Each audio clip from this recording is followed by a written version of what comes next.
Crazy things have happened under the lights here at Hoover Metropolitan Stadium, and LSU has been involved in both. Tonight, it's Mississippi State and the Tigers coming up next. Well, the Gators will have a chance. Ground ball right side. We are now tied at 3. Lippin with the base knock. And now you have a chance for that double play. Maybe get you out of this. Line double play. Inning is over. Oh my goodness. To the right side. That's through the hole. And LSU has the lead. Late into the night. They come from behind to win it 5-3. Maybe there is something to this rally possum. Oh, the lights are on. Here at Hoover Metropolitan Stadium as the SEC tournament continues, presented by Tire Pros. The Bulldogs and the Tigers complete the day. Vanderbilt and Ole Miss went long, so we are staying up late again. And this should be a dynamite game between two of the hottest teams going.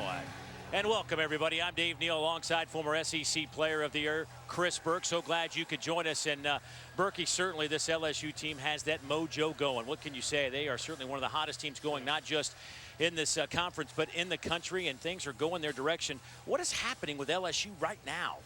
Well, it sounds cliche, but it really has been top to bottom in the order. They're getting contribution from guys that really had to grow up during conference play, and that's a tough league to grow up in, but they've seen it. Guys like Chris Reed, Kramer Robertson, Antoine Duplantis, some guys all over the field that are giving them contributions, and they continue to come up with big hits and big moments, and that's why this rally possum thing is really taking on a life of its own. Well, certainly LSU is hot, but how about Mississippi State? They came in here as SEC regular season champs, and all they did last night was play just a flawless baseball game. They look like SEC champs, and a year ago they were cellar dwellers. They go from, well, worst to first. First team to do that in the conference. Why are they so good? Well, I tell you what, the pitching has been excellent. The offense has been much improved, and they've got a number of different guys in their lineup that can beat you on any given night. And Jake Mangum, the leadoff hitter, leads this league in hitting, has been an amazing addition to this lineup. Really the spark plug that gets this team going day in and day out. Well, the man for LSU with the ball is a veteran. He has been a starter the last couple of years, an experienced left-hander. He will have the job and the task of trying to slow him down. The junior 6-4 on the year. For more on Jared, let's go down to Lower Rutledge. Dave, I talked to Jared Poche before this SEC tournament even started and asked him who was the toughest hitter to get out in the SEC. He said Mississippi State's Jake Mangum, the first guy he'll see in this game. He said even if you throw a good pitch, Jake Mangum will make you pay. He can hit anything. You just can't get this guy out. The last time these two faced each other, Mangum was 2 for 3 with an intentional walk against Poche. So you got to believe we were going to watch this matchup all night long and see who gets the better of each other. Well, here's the lineup that Poche will face. Lower Mangum, Kruger, Collins, Rooker. Then it's Lowe, Humphreys, Robson, Gridley, and Hunter Stovall back in the lineup. Got hurt against Alabama, hasn't played in a few weeks. And here is Mangum trying to lay the bunt down. This guy is unconscious. The SEC's batting champ, SEC Freshman of the Year. You can't even get out his bio before he's on base. Nah, he's special. He's special, and he's usually doing it right out of the gate, this time with a bunt. But we've seen him hit the first pitch of the ball game and first pitch of the bat throughout the course of the season. He was checking Chris Reed out the whole time before that pitch. Look at him just keep his nose down, never even look to see where that ball went. Deadened it beautifully in no man's land. Poche gives way to Reed, but Reed really had no chance. And here come the Bulldogs. A confident team facing a team with a ton of momentum. Jack Kruger, the junior out of Calabasas, California, hitting .355.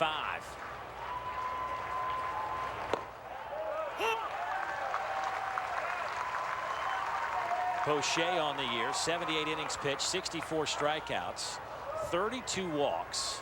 What does he need to do to be successful tonight facing this lineup? Well, he's got to pitch in. There's just too many good right-handed hitters on this team. If he ends up being predictable, they are going to wear him out. He's a big game pitcher, and obviously we know they went 14 innings last night, so they need him to go deep in this ball game if they're going to be able to get their way through not just this ball game, but the rest of this tournament. He's ahead 0-2 on Jack Kruger. Mississippi State won last night, 4-1 against Alabama. They had lost 6 consecutive to the Tide in this tournament. The 0-2 pitch lifted to center field where Fraley is there. He'll make the catch, 1 down.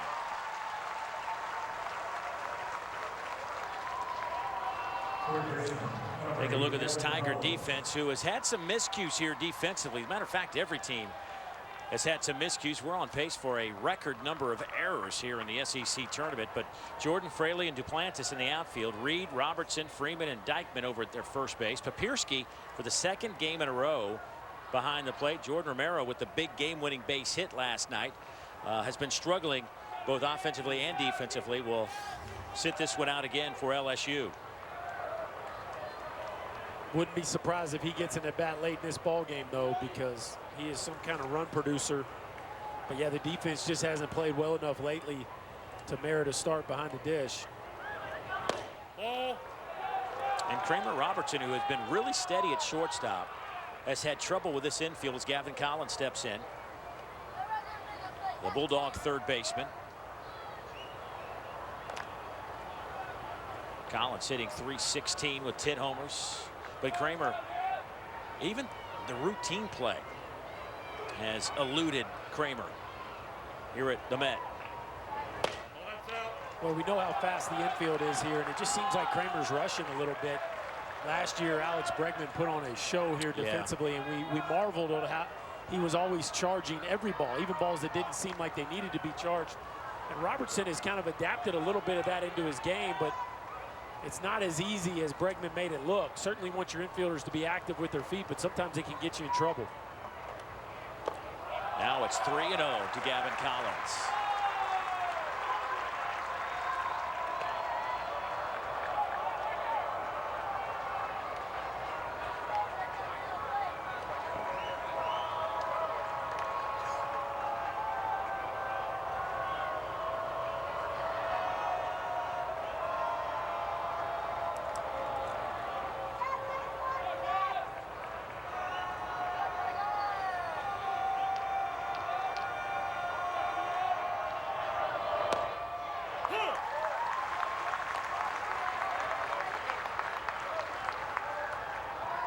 Showing some pop at the bat this year with those 10 home runs. Surprising, though, 10 home runs, only 36 runs batted in. This kid can hit. He can swing the bat. Technically as sound as any right-hander we have in this league. Just makes a beautiful move through the zone, and was actually scuffling a little bit from a batting average standpoint not too long ago, but has raised his average significantly in the biggest games of the season. Continues to come up in big moments, and yesterday was no different.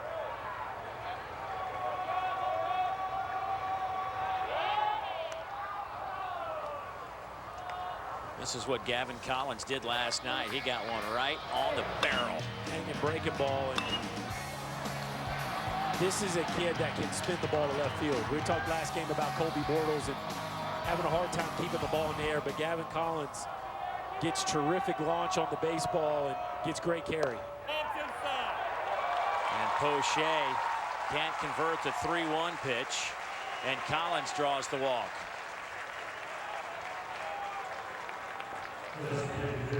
Fastball cuts in on Gavin Collins. You see him hold that barrel back behind his hands.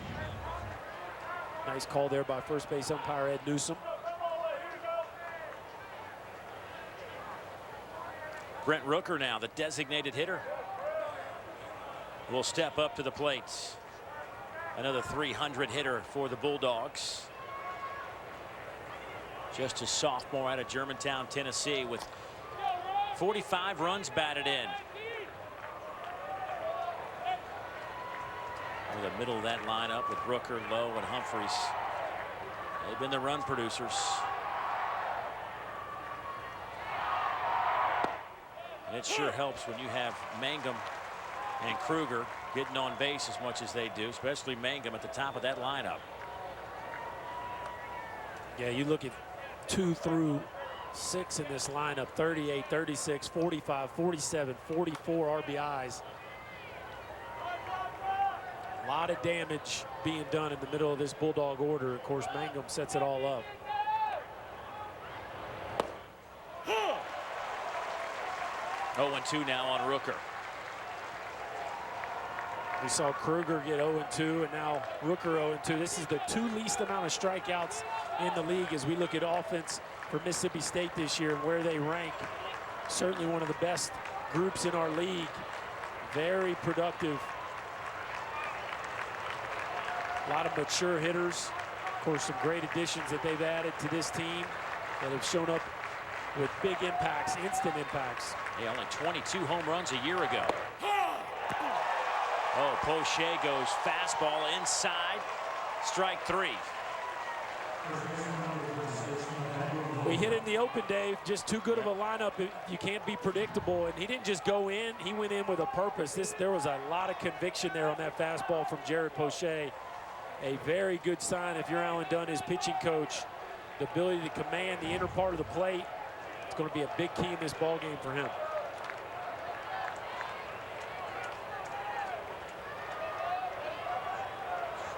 Now Nathaniel Lowe, the first baseman. Nathaniel's had a very consistent season in his first year in Starkville. The junior out of Marietta, Georgia. Picks up a lot of that batter's box at 6'3", 245. 2 on and 2 out. Mangum started this inning off with a bunt single.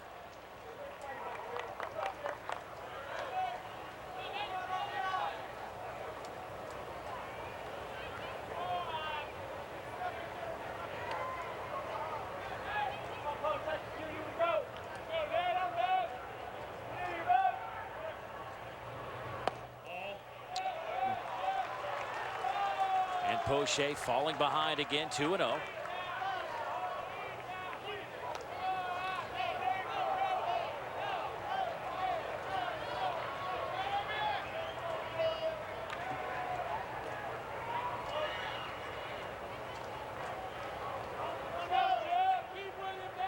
Big early pitch in the ball game. Don't want to fall behind Dakota Hudson early.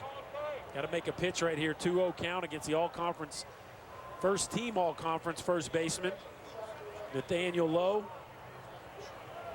Another huge addition to this Bulldog ball club as they went to the junior college ranks to find some production.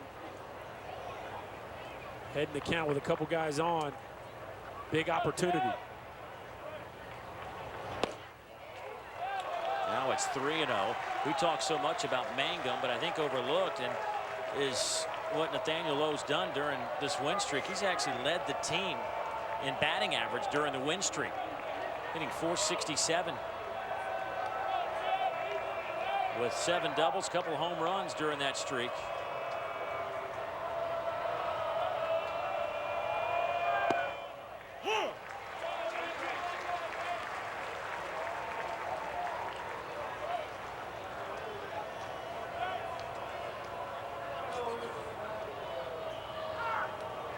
Nathaniel Lowe hit a first inning grand slam versus Poche in their regular season meeting.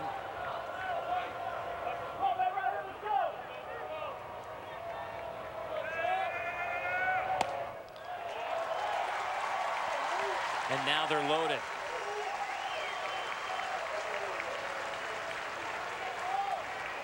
And here is Alan Dunn, the pitching coach. You know, we saw a little bit of this last night with Alex Lang. Alex had some real problems in the first inning against Florida. Threw 36 pitches. Gave up a couple of doubles, a triple, 2 walks. Florida left the bases loaded, scored 2 runs, but left the bases loaded. There is Alex Lang, and after that, and he'll probably tell you that he didn't have his best stuff, but boy, he fought and fought and fought and kept his team in the game, and eventually LSU pulled out the victory after 5 hours of baseball. And you'll see the same thing from Poche. He is notoriously a slow starter in ball games, but if you don't get him early, oftentimes you don't get him at all, which is something we've seen through a number of different pitchers throughout the history of the game. Some of it that first inning, finding your rhythm, especially against a lineup like this that can make it very difficult.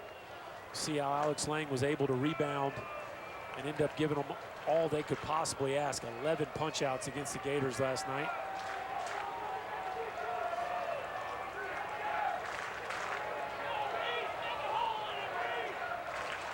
Here's Reed Humphreys to the plate with the bases full of Bulldogs. There are 2 outs in the inning.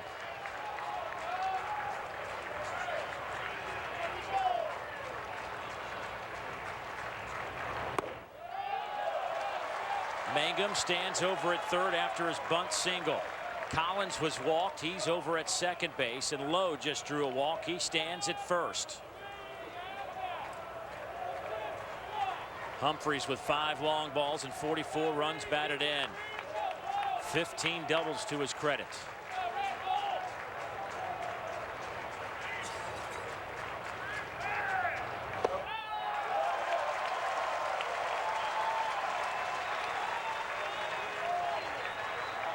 Well, and here's the dilemma. You're up against a guy like Reed Humphreys who can change the complexion in this ball game with one swing of the bat, no doubt about it. You got the left-handed hitting Robson on deck. So just because you're down 2-0 and it's the first inning doesn't mean you have to give in right here and work to the middle of the plate. I would still try to execute a pitch. There's nothing wrong with walking in a run, especially with 2 outs. You get to that lefty on deck, take your chances with him. Ground ball to third. Reed will step on the bag. Poche loaded him up, but he gets out of the jam. There is nothing on the board for the Bulldogs. We'll head to the bottom of inning number 1 when we come back.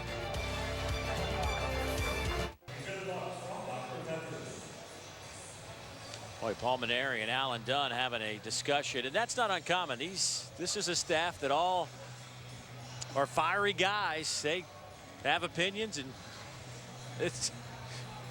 You know what cracks me up? I mean, every year we talk about this SEC tournament, almost like an afterthought. We're always talking about national seeds. Then they get here, and they all want to win this thing so bad. This guy on the mound for Mississippi State has had one heck of a season. Dakota Hudson, the junior out of Dunlap, Tennessee, is 9-3 on the year, has a 2.2 ERA. He has thrown close to 100 innings and struck out 101 guys, and he has been dynamite. And why has he been so fun to watch? Well, he's got dominant stuff, Dave. This guy can go through a lineup 3-4 times. He's coming off 2 complete games. His last 2 outings. Cutter is his best pitch. That's a weapon he has added, and he has leaned on that pitch in big spots. So watch him utilizing that, especially in big moments in this ball game. And early contact is okay. He struck out a number of hitters this year, but this is the hardest lineup in the league to strike out. So does he have the patience to pitch to contact and not worry about double-digit strikeouts like we've seen from him throughout the course of the season? Duplantis, Fraley, Robertson, Reed, Jordan, and then Jordan, Dykman, Papirski, and Freeman.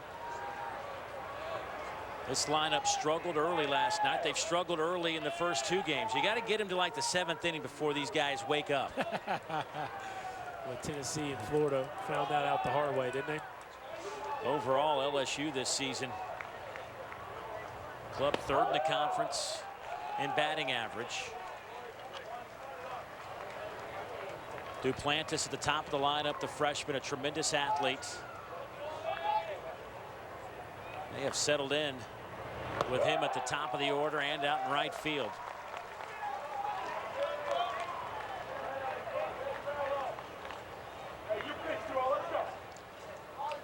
How about our 2 leadoff guys? Just walking into the SEC. Duplantis hitting just .336, settles in right field. Found a home there, and Mangum early in the year wasn't even really playing. No. Trying to figure out how he fit in. Yeah, right. I think he's fit in quite nicely.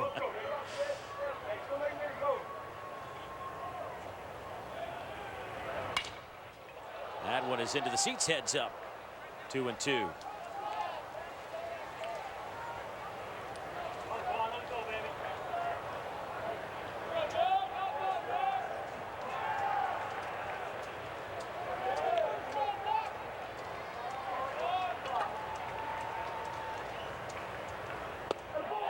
Oh, that just missed. Kruger behind the plate, barely moved his mitt. Now this is the bigger breaking ball. This is the slider here. We talked about the cutter in the open, but this is the slider, backs up on him just a little bit. Tony Walsh, who has been pretty tight here early on, Dave, stays consistent with that tight zone and calls it a ball. Swing and a miss, out number 1. For more on Dakota Hudson, let's go down to Laura. Dave, Dakota Hudson told me this year he moved to the third base side of the mound, and he's also throwing higher in the zone. So lefties especially say it's a harder angle to see, and the adjustment for Hudson was relatively small, but basically just required him sitting on his back leg a little longer to have more control. He's seen big differences from it, though. Well, he's won his last 5 starts, Laura, and has at times just taken over a game. Yeah, no, he has. And I'll tell you, this is a really big start for Dakota Hudson for obvious reasons. You're looking to put your team in the semifinals of the SEC tournament. Obviously, they're trying to keep a winning streak going, but personally, as we talked about with Jordan Sheffield in the previous game, this is just, you don't know how many starts you have left before the draft. I was told that the entire Red Sox front office is here. Out to third. Collins charges, throws on the run. They just do get the speedy Fraley. 2 down.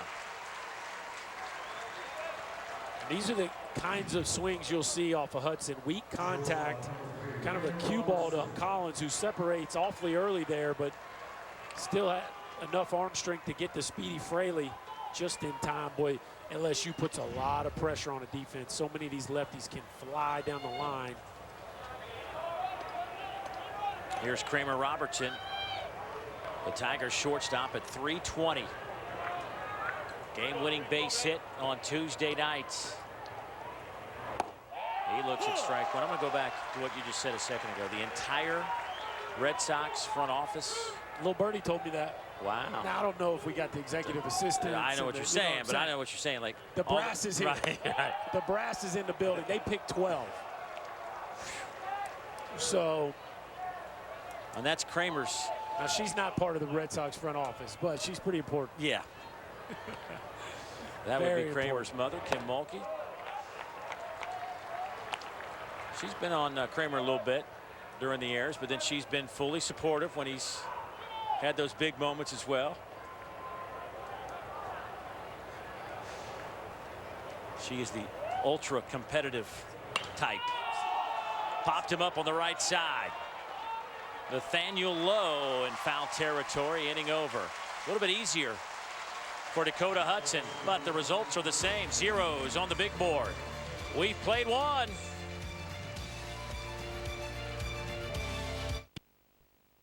The 2016 SEC Baseball Tournament is presented by Tire Pros. Take the hassle out of tire buying. Find your local dealer at TirePros.com. Nathaniel Lowe and the Bulldogs on a roll right now. Their first SEC regular season championship since 1989. They come in as the 3rd-ranked team in America. LSU the 7th-ranked team. Both teams are super hot. Things going their way right now. Somebody's going to walk out of here with a win and a day off. Somebody's going to walk out of here having to play tomorrow.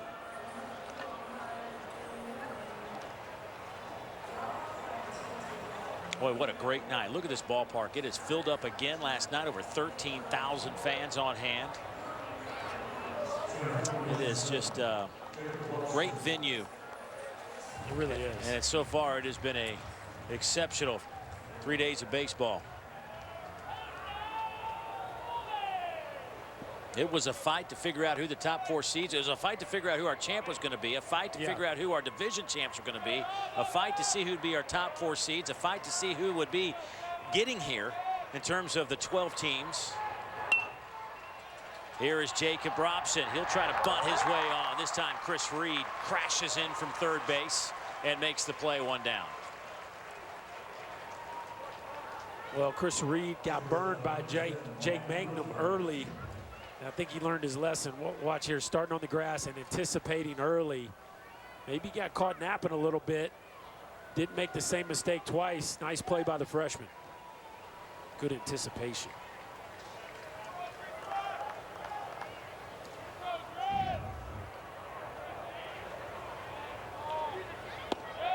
Here comes the 8-hole hitter, Ryan Gridley, the shortstop. 278 on the year with a couple of homers and 29 runs batted in.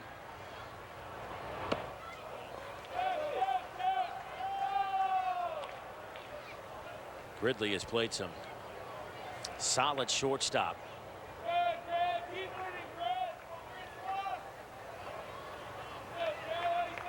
He has anchored that defense for the Bulldogs. Boy, a big cut. He saw something he liked and he went after it. Yeah, change up. You don't see a ton of change ups from Poche. Certainly not as many as most lefties. You see this thing up around his belly button.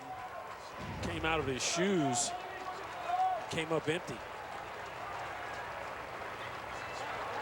2 strikes in the count, time called.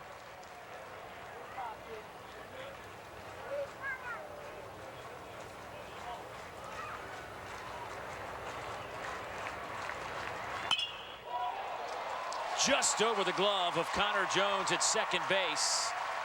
And Gridley with a base hit.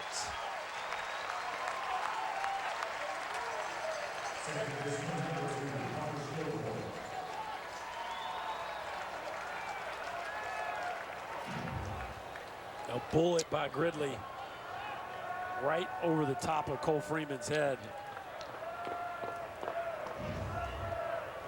The Bulldogs, boy, I tell you, they just put pressure on you. They're getting contributions at the bottom. Robson bunts, Gridley a tough 2-strike at bat. There's just no easy outs here. Even Stovall, even though the numbers aren't pretty, he will grind out ABs as well.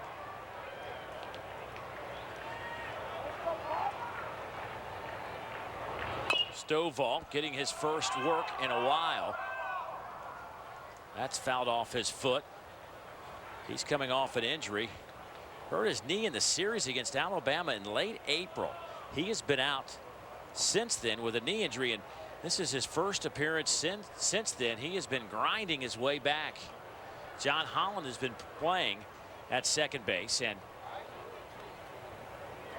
talked to John Cohen right before the game today and felt like this would be a good opportunity for him to get some swings in live action.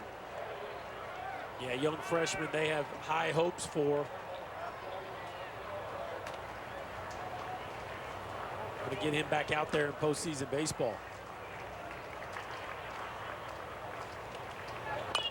Fouls another one off. How about your first swing since you've been out with an injury and you foul it right off your foot, and you almost fouled another one off your foot.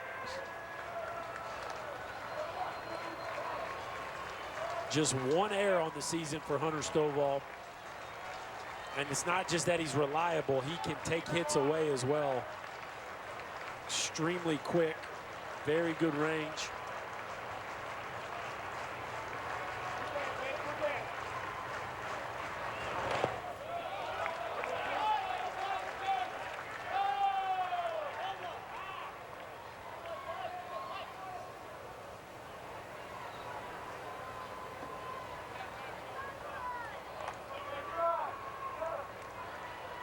Boy, Dykeman, or excuse me, behind the plate last night, Papierski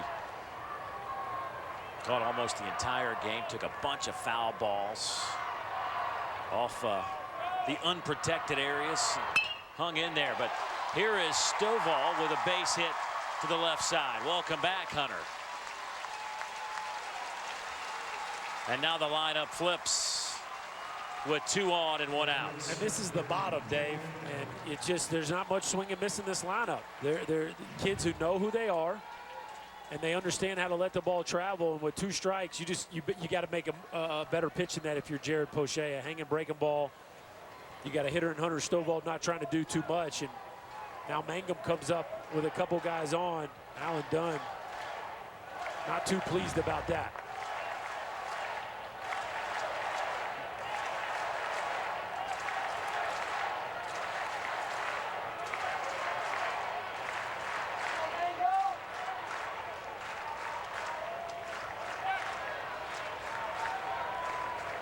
Jake Mangum reached on a bunt single to start this game. See what Jake does. Leads the league in batting average. Looks at a first pitch strike.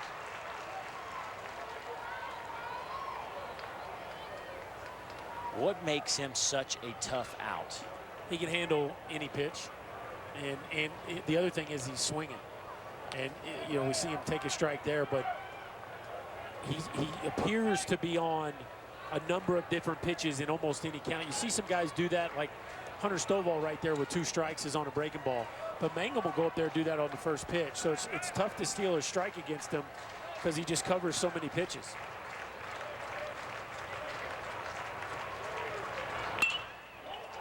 This could be 2. The turn.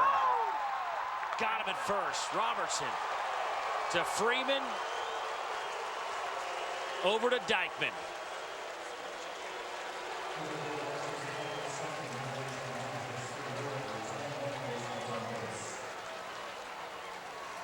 The Tigers playing some defense, getting them out of a jam. Jared Poche has a knack of making the pitch right at the right time. Mangum squares it up or right to Robertson. Ooh, I think he beat it. I think he beats it. The call goes the Tigers' way. They get off the field.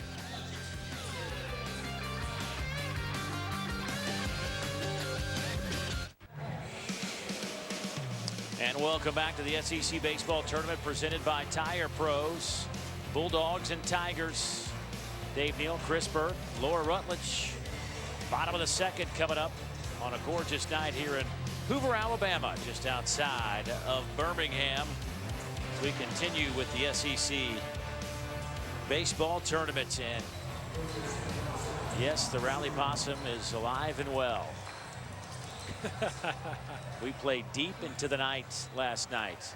I don't even know what time we ended. I have no idea. I was, what? Close. We were so locked in, you probably lost track of time. It was great. So much was going on last night with LSU and Florida. Did you see some arm talent last night? It was nuts. It was absolutely nuts. Chris Reed to lead it off for LSU. Seriously, if you couldn't throw 95 with a nasty breaking ball or slider, you couldn't pitch. You just go, don't even let you. Right. Don't even grab a ball. That excludes us. Hey, my 10-year-old outthrows me.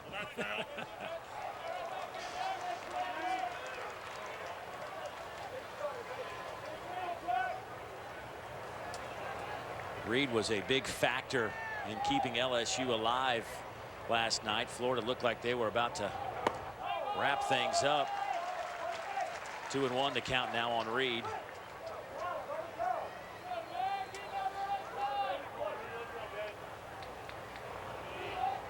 Florida had ample opportunities to talk to Kevin O'Sullivan after the game. And he said the same thing. And this is one of the plays, bases loaded, and here's with the shot off the bat. Deacon Lippett, look at this. They brought in an extra infielder, and boom, bases loaded, line to third, and Reed dives for the bag, and that got the Tigers back in the dugout, and we would play on.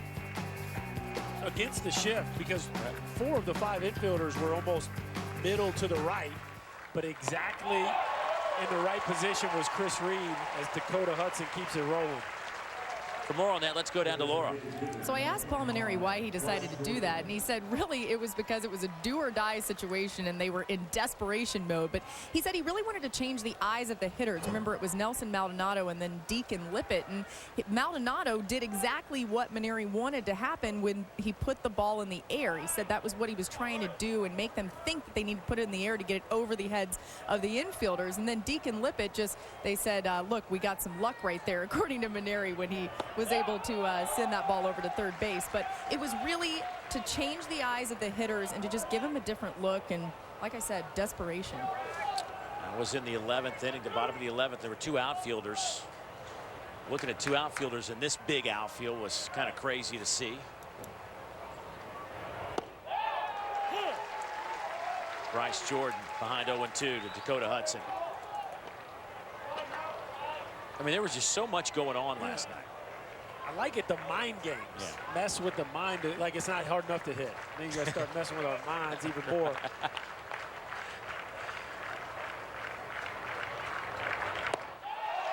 Dakota Hudson with another strikeout, number 3.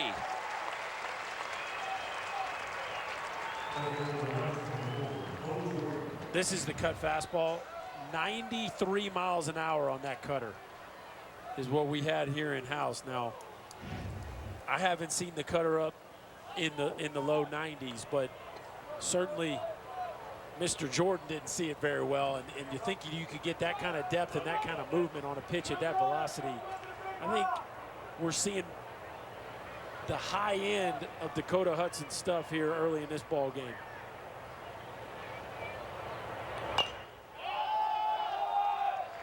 Bo Jordan barely gets a piece of it. I think the Red Sox brass is probably pleased to this point. The question is he going to make it that long? And certainly there's plenty of other clubs in the house tonight, but fastball up to 97, cutter at 93, slider at 86. And that ball's a foot outside. It tells you how early Jordan was starting right there. There's a whole bunch of scouts. Both sections behind home plate, all with their guns out, taking notes. They were here last night, the night before that. I mean, this is where you want to come. And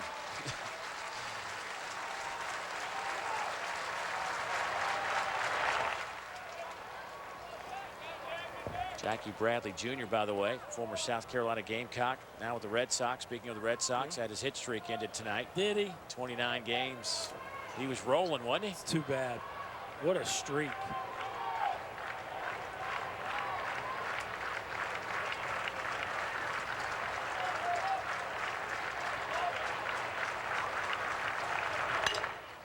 Ground ball out to second. Stovall can't handle it.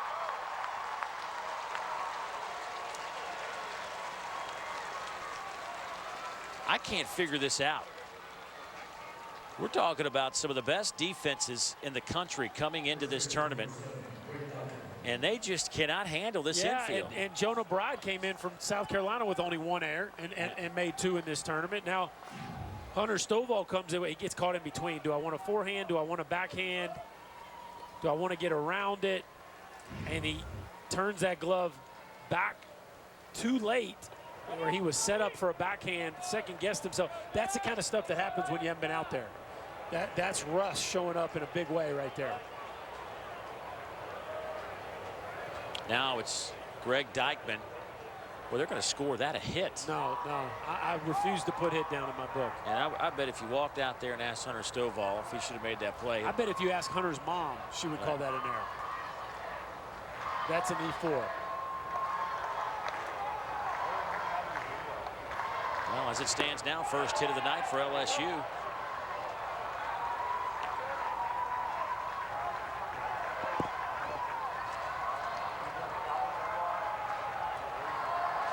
Greg Dykman has a home run in this game, and it was a big one in the 9th to tie it up against Tennessee on Tuesday night, in which was a loser-go-home matchup with the Vols. That one is down the line. 1-1 the count now to Dykman. Yeah, there's some special pop in this young man's bat. He can launch them with the best of them, hit a ball on a night where it wasn't really carrying, hit it out of everything.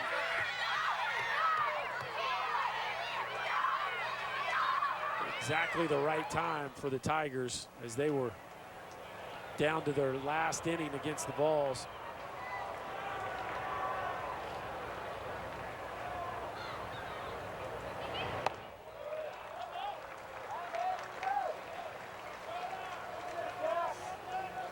A little souvenir to take home with you.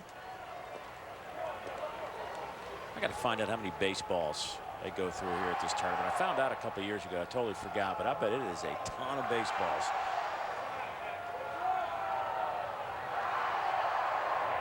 Ground ball out to second. Stovall will get another chance. This time he completes the play.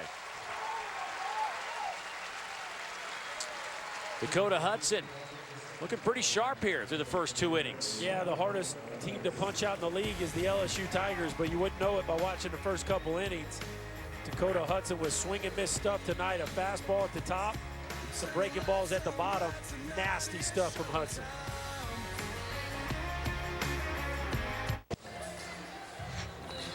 Great look at Hoover Metropolitan Stadium. We are scoreless going to the top of the 3rd inning. It's the Bulldogs and the Tigers. The winner will get a day off tomorrow. Enjoy a little sunshine. Although something tells me these guys will be spending some time at the cages somewhere, taking some ground balls, probably working on the game a little bit. You know, I was talking to Paul Maneri on Tuesday. Tigers don't usually play on the opening night of this tournament. Yeah. But I said, how you feel about it? He says, listen, here's the deal. We'd be at home practicing. We might as well be playing. The guys want to play games. Sure. You know, it's not that we want to be here on Tuesday. We'd like to have a bye, but if we're here, let's play. Might as well play. As we move to the third, Jack Kruger lifts one to center. Fraley tracks it down.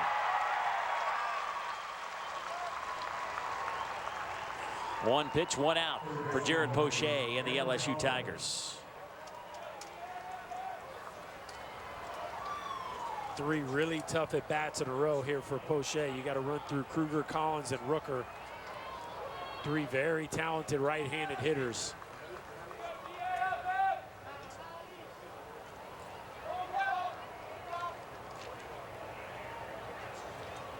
Collins with a nice at-bat, his first appearance against Poche. Drew a walk. He was left stranded at second base. Matter of fact, in that first inning, Bulldogs had the bases loaded, couldn't get anybody in.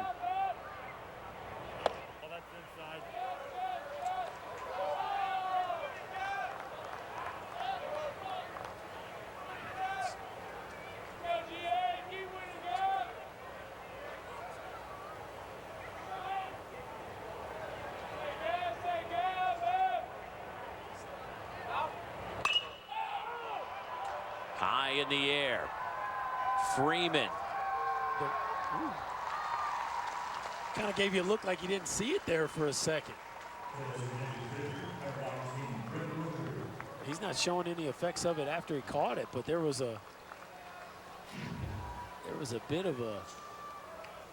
No, he saw it the whole time. It didn't look like it, though. No, it's like that when you hit on that bottom groove off that driver, but it goes down the middle of the fairway. You just pretend like you hit it out there, you know. Then you get out there. The sweet spot was on the bottom groove. Yeah, that's what I'm saying. Brent Rooker tonight 0 for 1. He struck out against Poche his first time up, and he looks at a breaking ball in there for a strike.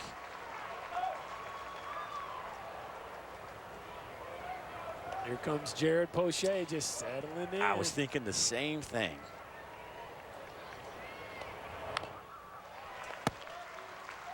He's ahead 0-2 now on Rooker. We had his game last weekend against the Gators, and it was traffic the first couple innings, got out of a bases loaded jam, ended up pitching 6 strong.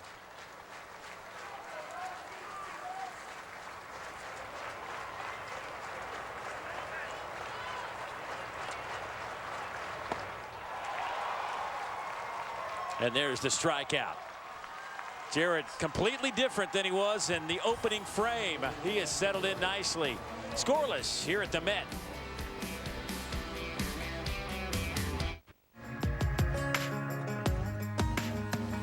We're tearing it up, burning it down. Got a backstage pass at this hotel. We roll up like superstars. It's the Bulldogs and the Tigers in our nightcap in our winners bracket game. Mississippi State took 2 of 3 in Baton Rouge earlier this year. The loser of this one will take on Florida. The winner will get a day off. Tomorrow our first game will feature A&M and Vanderbilt. Dakota Hudson will face the back end of this LSU lineup here in the bottom of the third inning. Papirski, Freeman, and then the top of the order, Antoine Duplantis.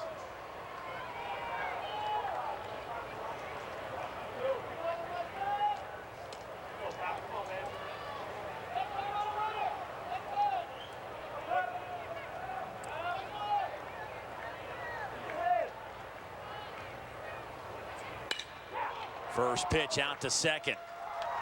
Stovall now has had a couple of opportunities and has converted after that one we still consider is debatable whether it was a hit or an error. It was. It's not really debatable in our eyes. You're right. I was trying to be gracious, but Man, and look, I love stick up for middle infielders. Hunter, I love you, dude. That was an E4. But we've moved on. Made a couple nice plays since. No, you and I haven't moved on. Everybody else has moved on. I keep looking up and seeing Dakota Hudson. He's got no-hit stuff tonight. Usually that first hit is clean. Right.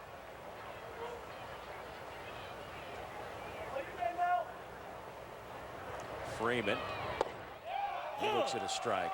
He sinks it, he cuts it, he can run it up into the mid to high 90s.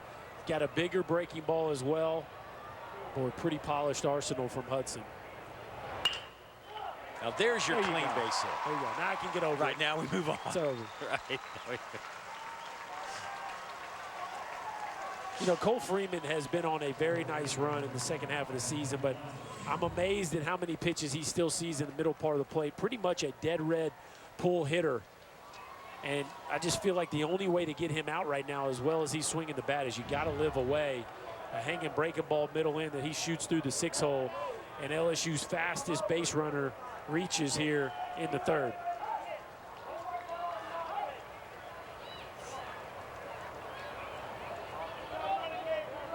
Antoine Duplantis. He's not far behind from a speed standpoint. Will step to the plate. He struck out his first time up against Hudson. Hudson, who has 3 strikeouts tonight, raising his total to 104.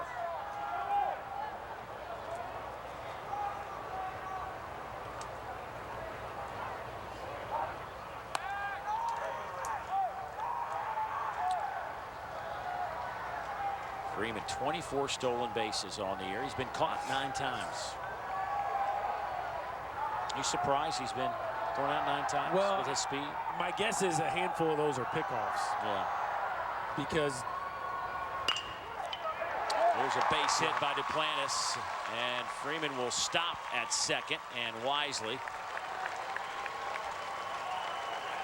And a big part of Antoine Duplantis' success has been that result right there where Cole Freeman gets on. It opens up the right side of the field. Duplantis can hit a ground ball in the 4-hole. And this is what I was talking about, early contact with Hudson. This is a tough team to get to swing and miss.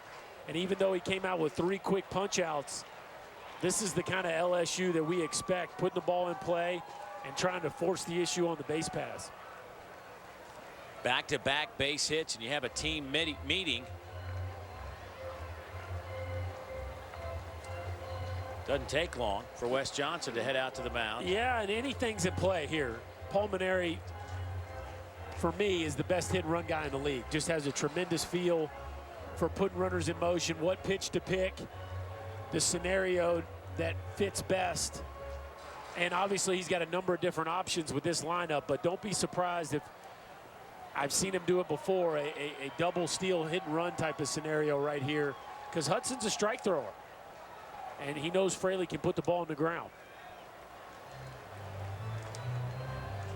Well, certainly this is a different type of LSU team. The long ball not as big of a factor as it has been in the past with LSU. Tigers come in with 38 home runs on the year. Kentucky leads the league with 52, A&M with 51.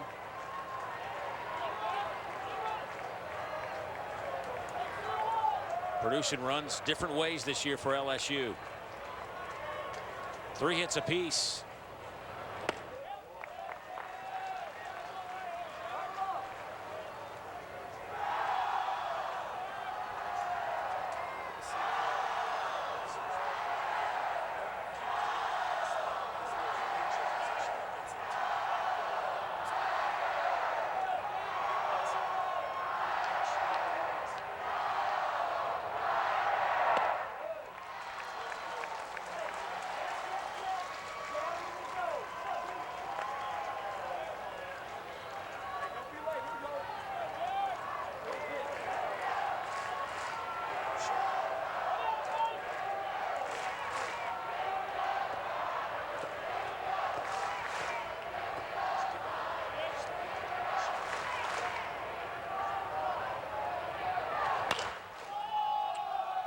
2-1 the count now to Fraley.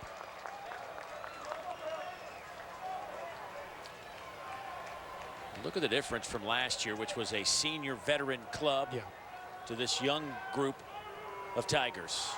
And I tell you, early on, there was some real question marks whether the numbers would end up being even that good, as you see there on the right in 2016. But Andy Cannizzaro, there you see on the left part of your screen, has done a great job with this young group.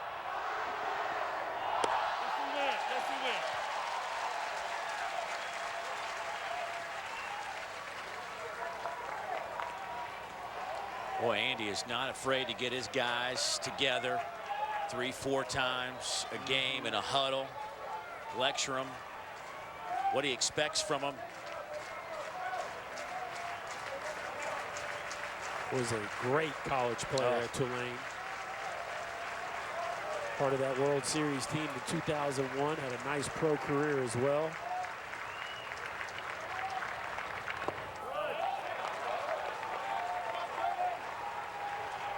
Tough guys to put away in this lineup. You see Fraley spit on a cutter right there, and he didn't even offer at that. LSU looks a little more comfortable this time around.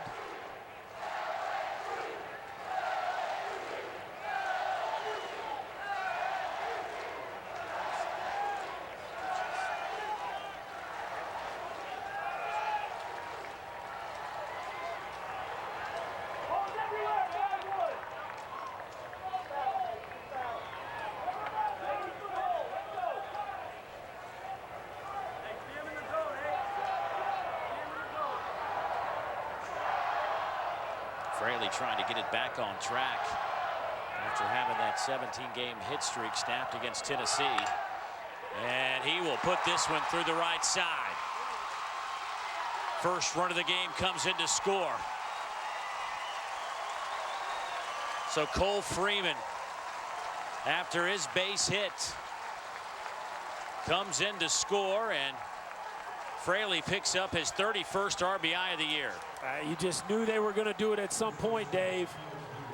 A 2-2 count. You're pretty sure you're getting a breaking ball right here. You got great speed. A cutter, kind of middle. Fraley rolls it through the right side, and no chance to throw out Freeman. Duplantis strolls into third, and 3 ground balls, and the Tigers have a run in first and third, looking for more. And your 3-hole hitter, Kramer Robertson, to the plates.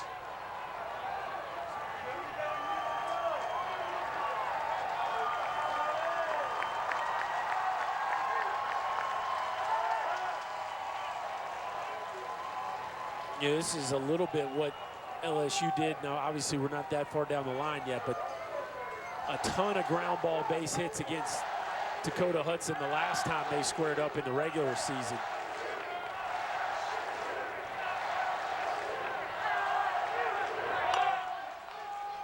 Fraley was on the move. Kramer Robertson was a hero on Tuesday night. Dykeman tied it up with a home run, and then this base knock from Kramer Robertson. And then he had to really run, because here comes the other guys out of the dugout. Well, when you hit the game-winning RBI, you better be able to be ready to celebrate. Mama was happy.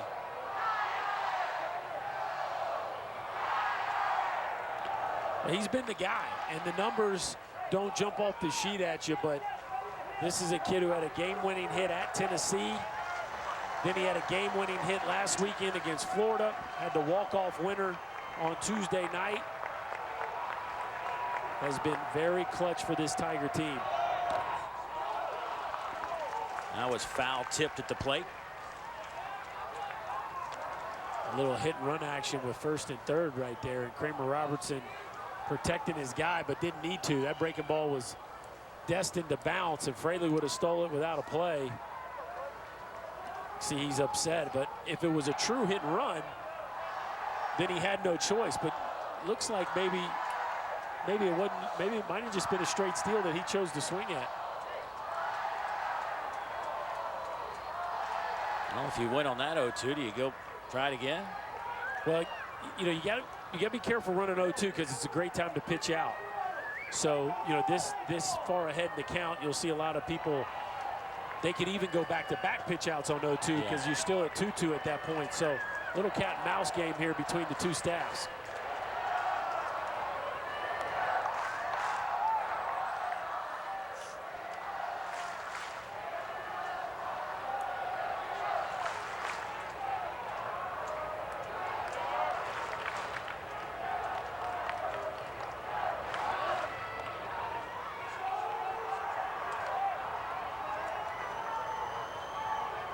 LSU in their first 2 games.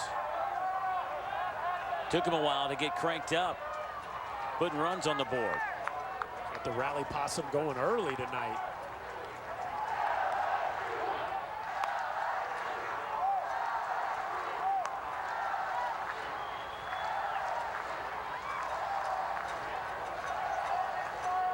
And you got to feel comfortable with who you are. Yeah. To walk around with that kind of hat.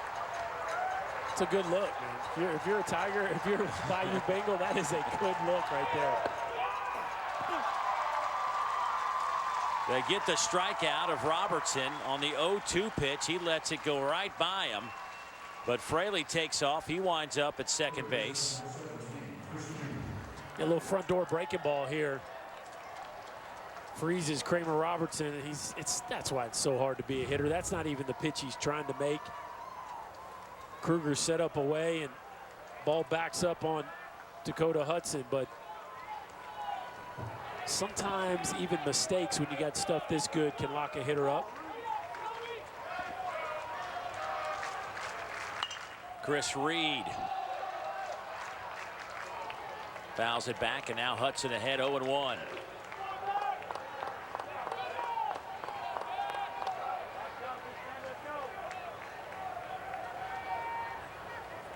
Dakota Hudson in his start at LSU went 6 1/3, gave up 12 hits, 7 earned runs.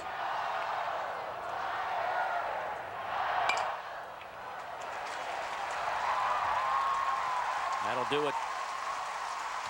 He gets out of that jam, but Doug gives up a run. The Tigers will take an early lead. Let's see what they do with it.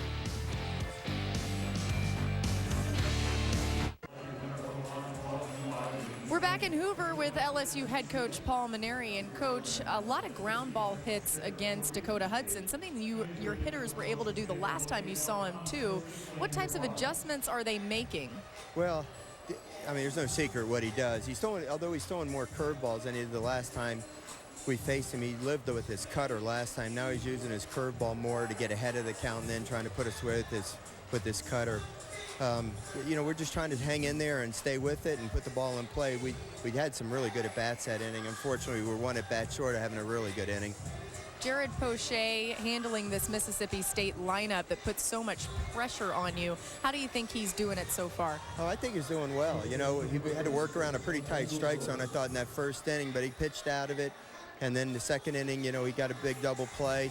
The last inning was his best inning, so let's hope he settles into a groove now. All right, thanks so much. Okay, thank you.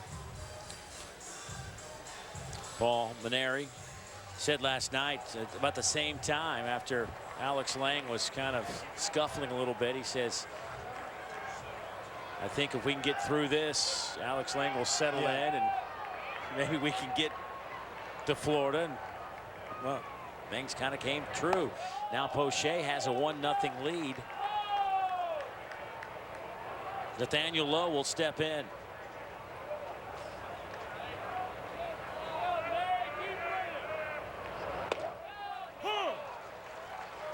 One and one to the Bulldog first baseman.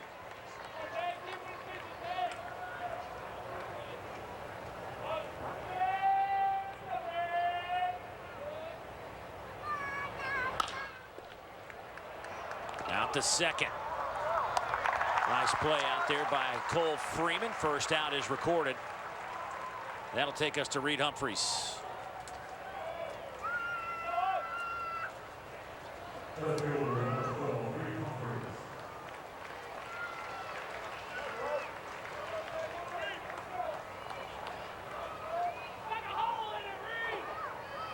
Humphreys Been a nice two-way surprise for them. Yeah, he has. Come out of the bullpen, close some games out for him.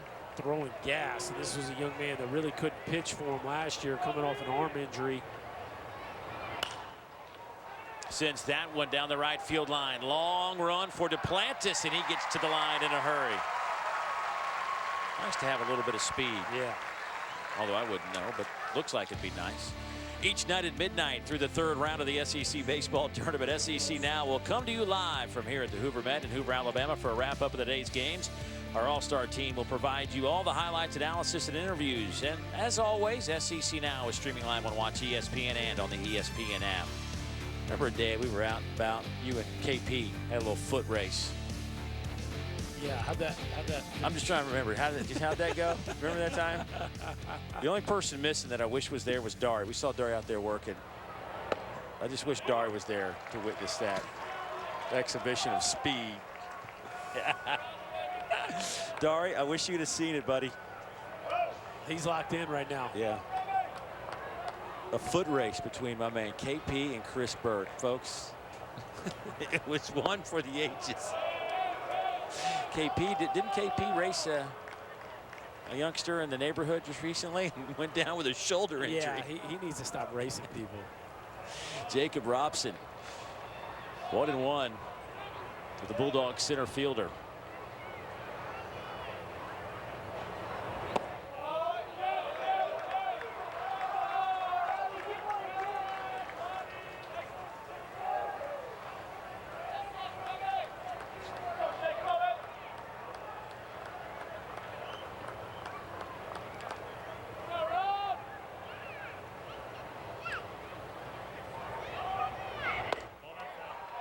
Robson missed those 2.5, 3 weeks with an injury, allowing Mangum to kind of find his way. And you never want to miss one of your leaders of your team, but certainly as you look back on it, such an advantage to get Mangum out there every day. Out to second again. Freeman knows he has to hurry. Poche looking sharp, folks. Tigers lead it 1-0. When we come back, John Cohen will visit with Laura Rutledge. Stay with us.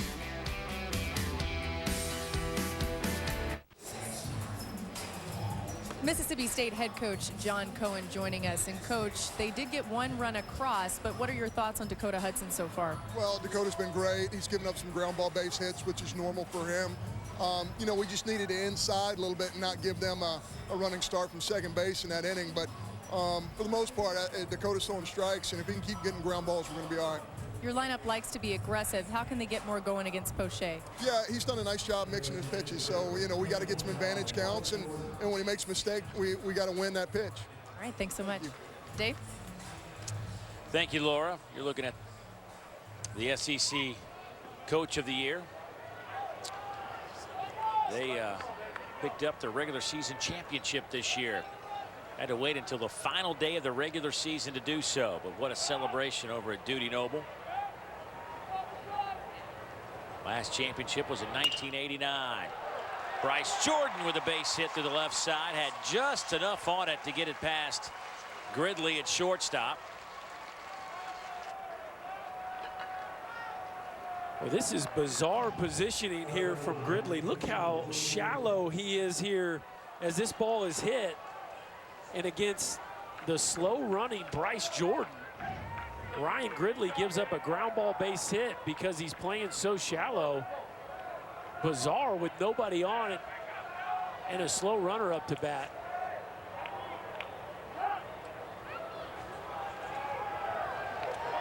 So now Bo Jordan will step in.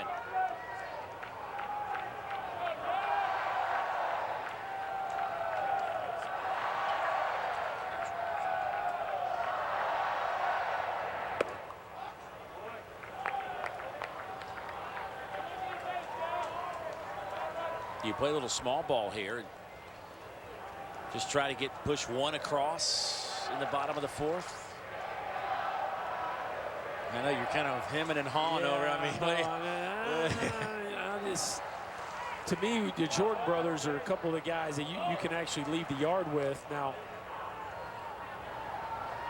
I know he likes the way Dykeman swung the bat here of late. Right. So maybe he feels like his matchup's much better with the left-hander Dykeman than to try to get something big from Jordan. So I certainly don't think it's a bad move at this point in the ball game in the fourth. I don't know that I would do it, but I think he likes the way his left-hander's throwing. He wants to give himself a few more run-scoring ops.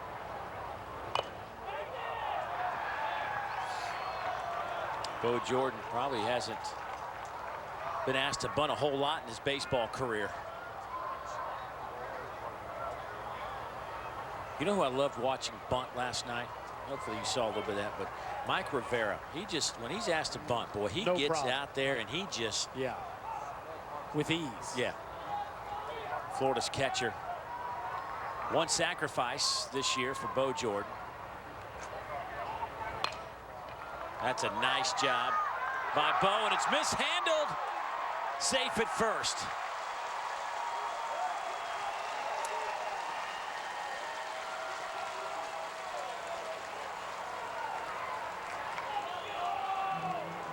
Boy, I tell you, that is a big mistake by Dakota Hudson. A layup for him, just a bunt that sits right in the middle of the field, and maybe had a little too much backspin and backed up on him. He almost saves the day there with a last gasp effort, but watch this ball kind of back up a little bit. I don't know if it hit the brakes on him or what, but certainly appeared to be a pretty harmless play that he botches, and now the Tigers got something going again as they continue to put some pressure on Hudson.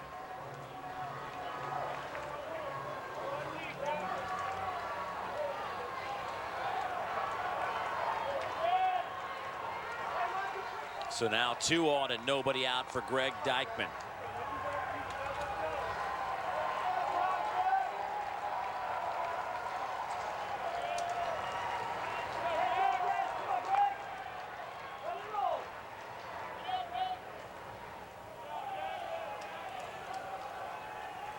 Dykeman grounded out to second base his first time.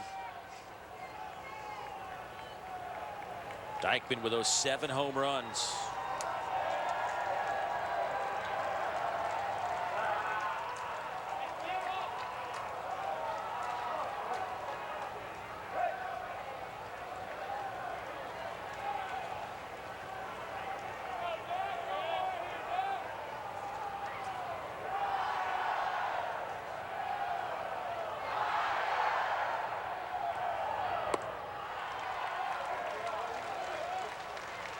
They start him off speed away.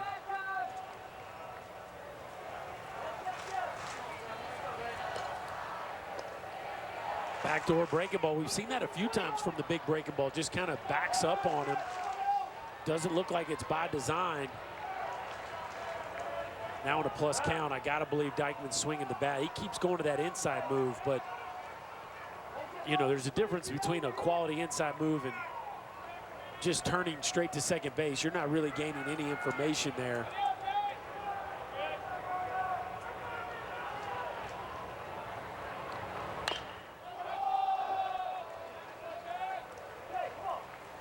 There's a cutter. We're seeing the stuff normalize a little bit there at 88 on that cutter. That's more typically where we see that stuff, but there's no telling what kind of adrenaline was running through his veins early in this ball game.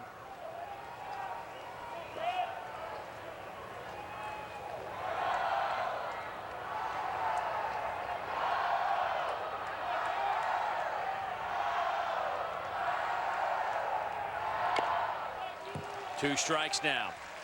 Dykeman did this on Tuesday in the 9th in a 1-run deficit. Boy, he got all that in. I was in the crowd, Dave, and as soon as he hit that ball, I knew it was out of the stadium.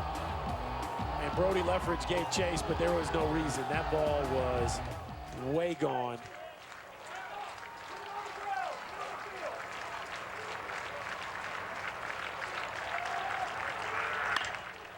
High chopper. They'll go to second, get one there, back to first. Not in time. Hudson covers a bag.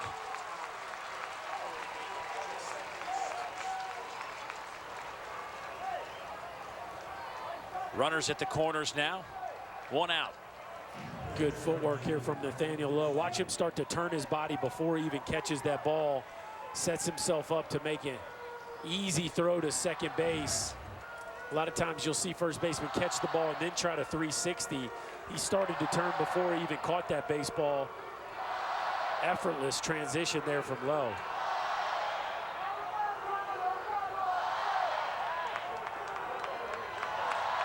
So Michael Papierski will step in 0 for 1. 206 on the year.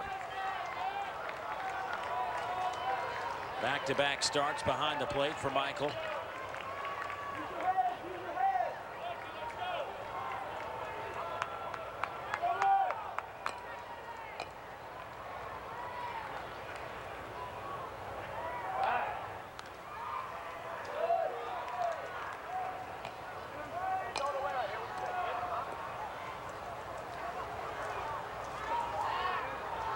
Mississippi State will slow the game down.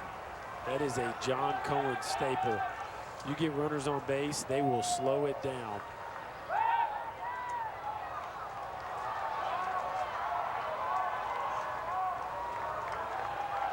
And you get what out of that? Well, I would say you're trying to gain some information and potentially try to shorten the lead of the base runners, but to a certain degree, it's almost for annoyance purposes. I truly believe that. That's in there for a strike to Papierski.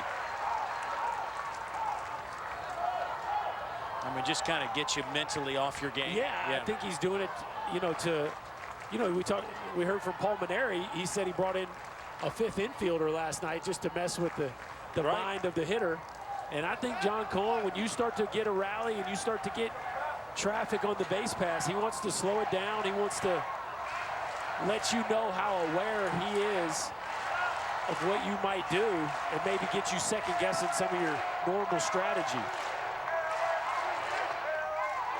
Oh, did that hit his hand?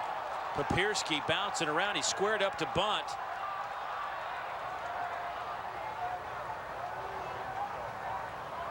Oh, that may have hit him flush on the hand. Well, that's the danger of that cutter to a left-handed hitter. Papierski, I have no doubt that the ball hit him, but it looked like he offered at it, Dave. That John Cohen jumped right out of the dugout saying he offered up at that pitch.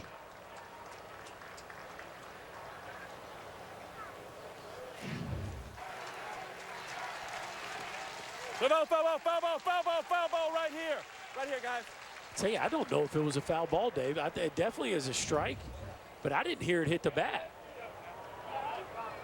Tony Walsh behind the plate. Does this ball hit the bat or just his body here? I think it just hits him straight in the leg.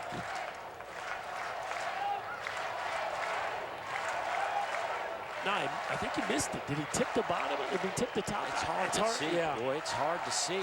Tony, right Yeah, there. He hopped right on it. I just didn't hear any ping, so. Boy, now you got to get back in there if you're Papierski. This is probably the best thing that could happen for him is Dakota Hudson stepping off the mound. One more look. I mean, it's just hard to see. Well, it didn't hit his hand, obviously. Right.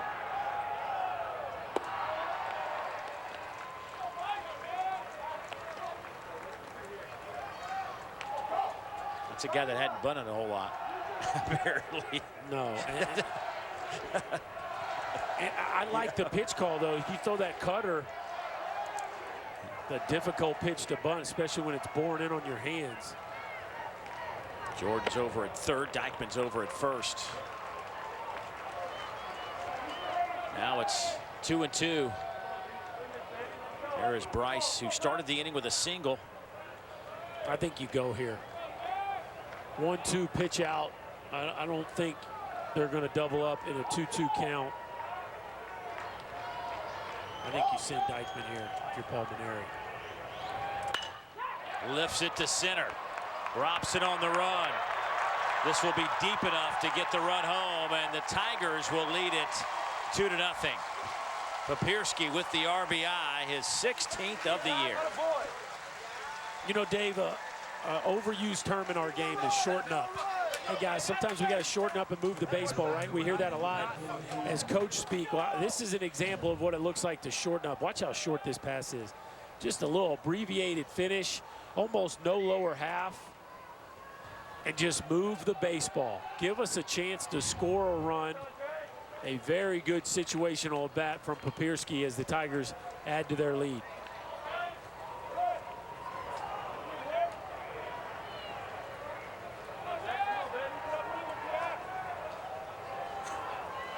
Nine-hole hitter Cole Freeman singled and scored in the third.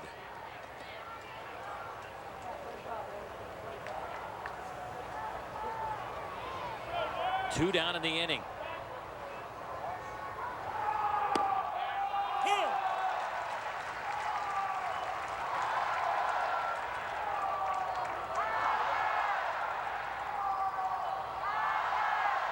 And again, it's like last night.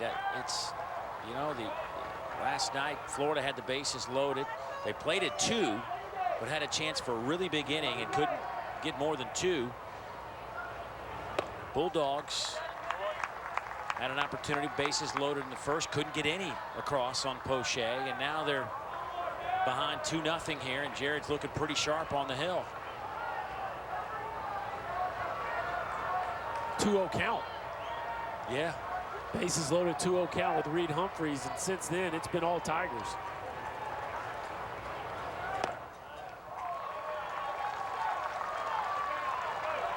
Tough lineup. This lineup will drive you crazy. You can see Hudson frustrated because you know they want to run. You know they're not swinging and missing. Very patient lineup.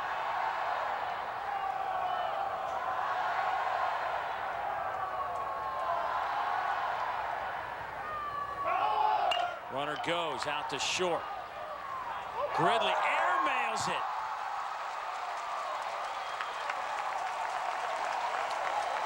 I got to tell you, last night I saw this a lot. There was, and I don't know if this has an impact, but there is so much dew on the grass here. Oh, it absolutely has an impact. And we've seen a number of infielders go to their hand after a ground ball attempt. And he knows he has to hurry a little bit, sets his feet, and winds up and sails this one. Fortunately for Mississippi State, it stayed in the yard. This looked like it was headed for the seats. As you said, the evening dew certainly had something to play with Gridley there. It's his 10th error of the season for the Bulldogs shortstop. And boy, last night, late or early this morning, I should say, ball would be hit to the outfield, and you could just see the moisture coming off the baseball. And as this one continues to go on, we'll continue to see that play out here as Duplantis steps in, 1 for 2 tonight. And now runners at first and third as the inning continues on.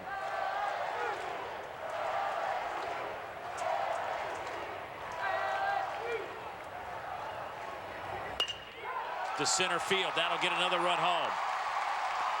It's 3-0 now, LSU.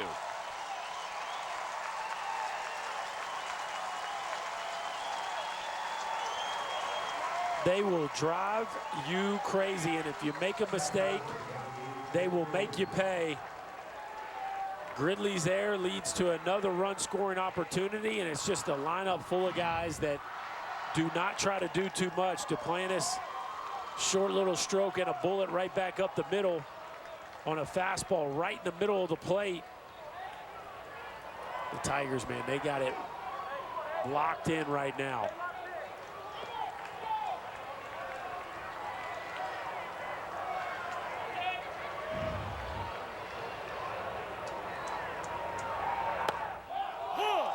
There's a strike to Jake Fraley.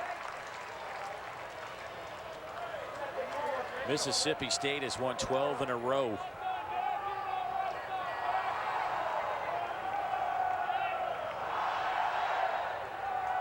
Bulldogs finished up the year sweeping Missouri. They swept Auburn. They swept Arkansas.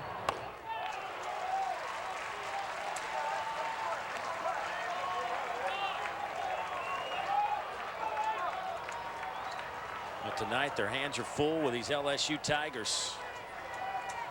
They hadn't run into the rally possum yet. That's right. Possum hadn't been found when they were in Baton Rouge.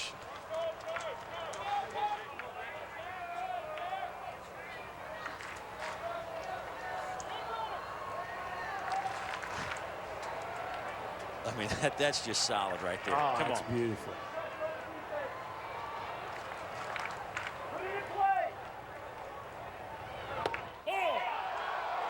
Dakota Hudson liked it. Jack Kruger liked it. The only guy I didn't like it was the one who's got the decision on all of it, Tony Walsh. I love how they keep coming in. Look at this front door two-seamer, throw it right at the front hip, work it back. Really good pitch there from Dakota Hudson.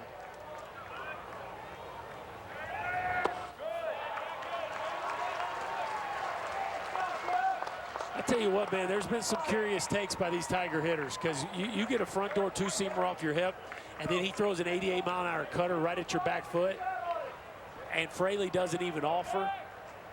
Makes you wonder if they have something on Hudson.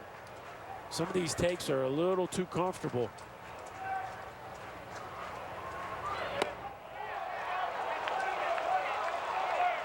Man, that looked like another really good one. This one he didn't get as much comeback on. Fastball kind of held its line, but again, this LSU lineup, they just continue to drive you crazy. So tough to put away.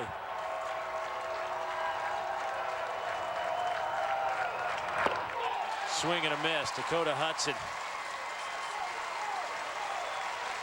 gets the strikeout, 5 of them, but some sloppy play though. Leads to a couple of more runs. It's 3-0 LSU. Yeah, you're just not going to get away with mistakes against the Tigers. Dakota Hudson can't field his position. Ryan Girdley throws one over Nathaniel Lowe's head, and LSU adds 2 more runs.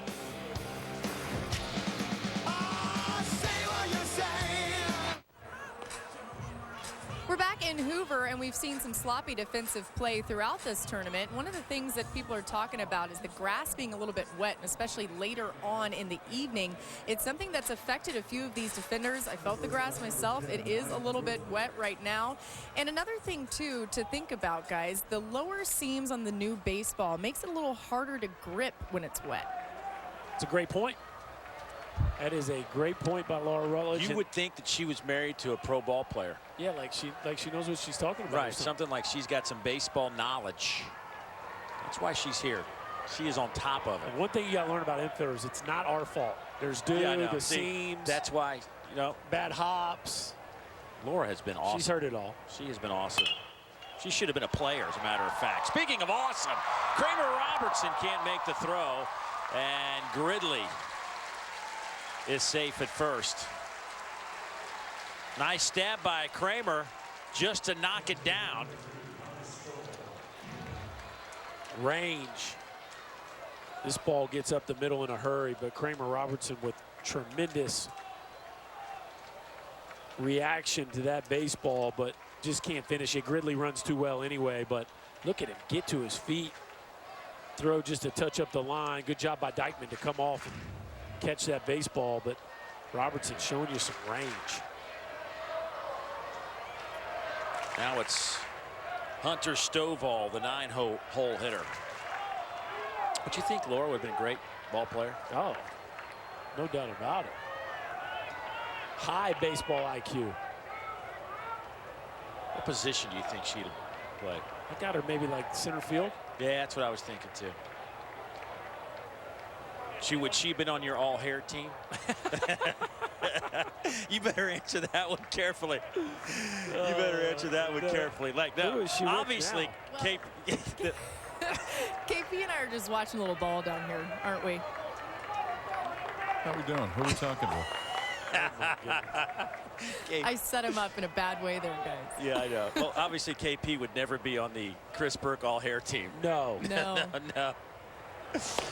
Laura, what position would you have played had you been, say, you know, on this LSU or Mississippi State team? Where do you think you would have found a home? Well, I think I would have liked playing in the outfield. It looks so much fun to run around out there and make diving catches and, you know, game-saving catches, things like that. We had that pegged.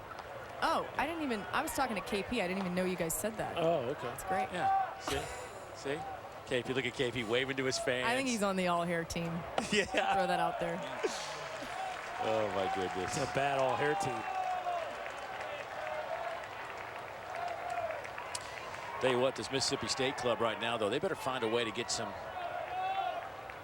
hits together somehow, some way, because Poche right now, this is the first time he's kind of been behind an account 2-0, and if you're Stovall, that's a base hit tonight. See if Mississippi State tries something here. See if they go with a hit and run here on a 2-0 count. This is a double play ball. Robertson. That was, oh, they're going to say off the bag. Dykeman's foot came off the bag. That's not the first time we've seen that this year. It happened against Mississippi State in Baton Rouge, and it cost him a game. And Kramer's just trying to figure out why he stretched so much on a ball that wasn't all that close. Frustrated that that play wasn't finished. See him trying to talk to his young first baseman. Take a look at this, see what happened. A tailor-made 4.63 as John Cohen decides not to send the runner.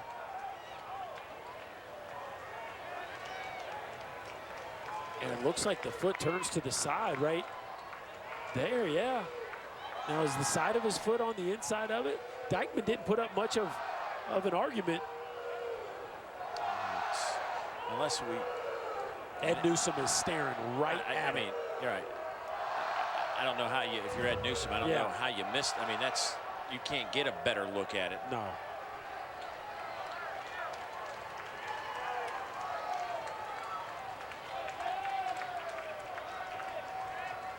Boy, that is a tough break because you can't get a better double play ball. This time, runner does take off as Jake Mangum steps in. Well, and Mississippi State got away with one because 2 outs and nobody on with Mangum up sure does look a lot better than the middle infielders being in double play depth and some holes being open with the league's best hitter up to bat. And all these dudes in the middle of the lineup ready to get their shot at producing some runs for a Bulldog lineup that hadn't been able to scratch anything out to this point.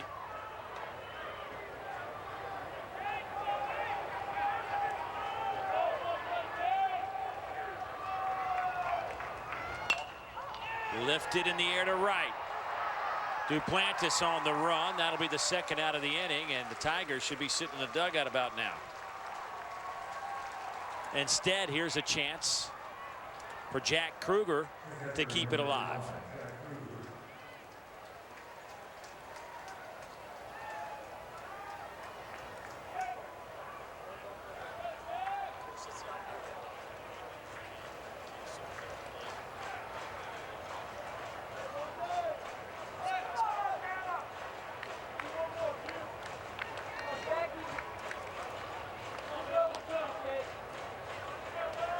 Kruger 0 for 2 tonight. Poche 53 pitches.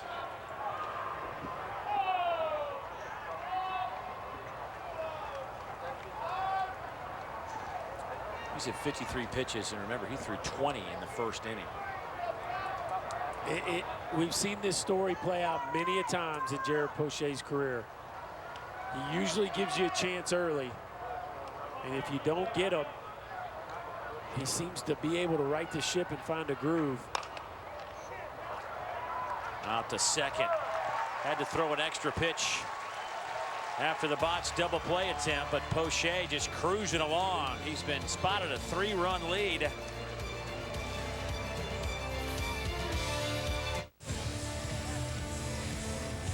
Hey, Wednesday at 7 o'clock Eastern, SEC Inside grants you an all-access pass to the SEC baseball tournament for never-before-seen footage and sounds from the semifinals and championship game. SEC Inside right here on the SEC ESPN network. It's also streaming live on Watch ESPN.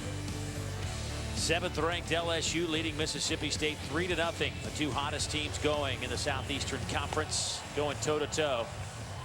Our umpires having a little conversation with some of our young fans about keeping the baseballs outside of the playing field. Let's have a good time. But let's not interfere with the ball game. Was Jeff Head down there leading the seminar on proper etiquette. I tell you what, a great area down there. Kids have a ball, but it's so downhill that it's pretty easy for a ball to get out of one of their hands and onto the playing surface.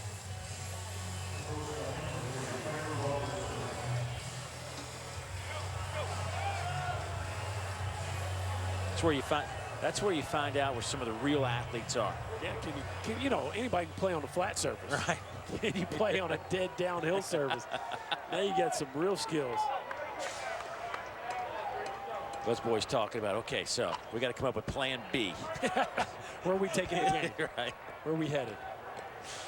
Here's Kramer Robertson, the shortstop. He looks at a first pitch strike. All right, now you talked about that maybe LSU might be onto something here because they had some really good takes that last at bat. I want you to keep an eye on how they approach this sequence of pitches against Dakota Hudson. Yeah, and you wonder, you know, sometimes you get a guy's pitches and sometimes it's out of the stretch, not out of the windup, or sometimes out of the windup, not out of the stretch. But they've had some really good at bats with runners on base. Just wonder if he's doing something with his set position or his pre-pitch grip or something with his rhythm. Maybe they're feeling like they got a little extra information.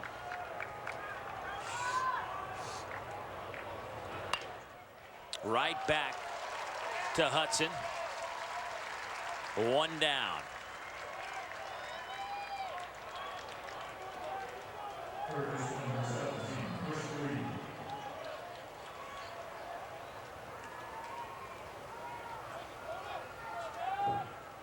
Boy, Kramer wears his emotions on his sleeve, and I wonder where he gets that. A little fiery. Just a little bit.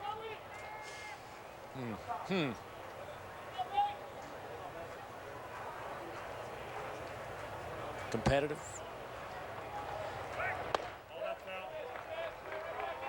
He's an amazing story, he really is.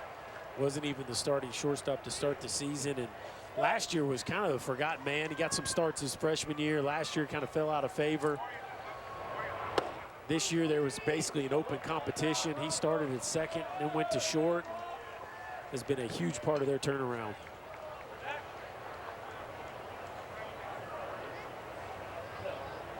Two 2-0 on Chris Reed, the third baseman. Make it 3-0 for more on Kramer. Let's go down to Laura.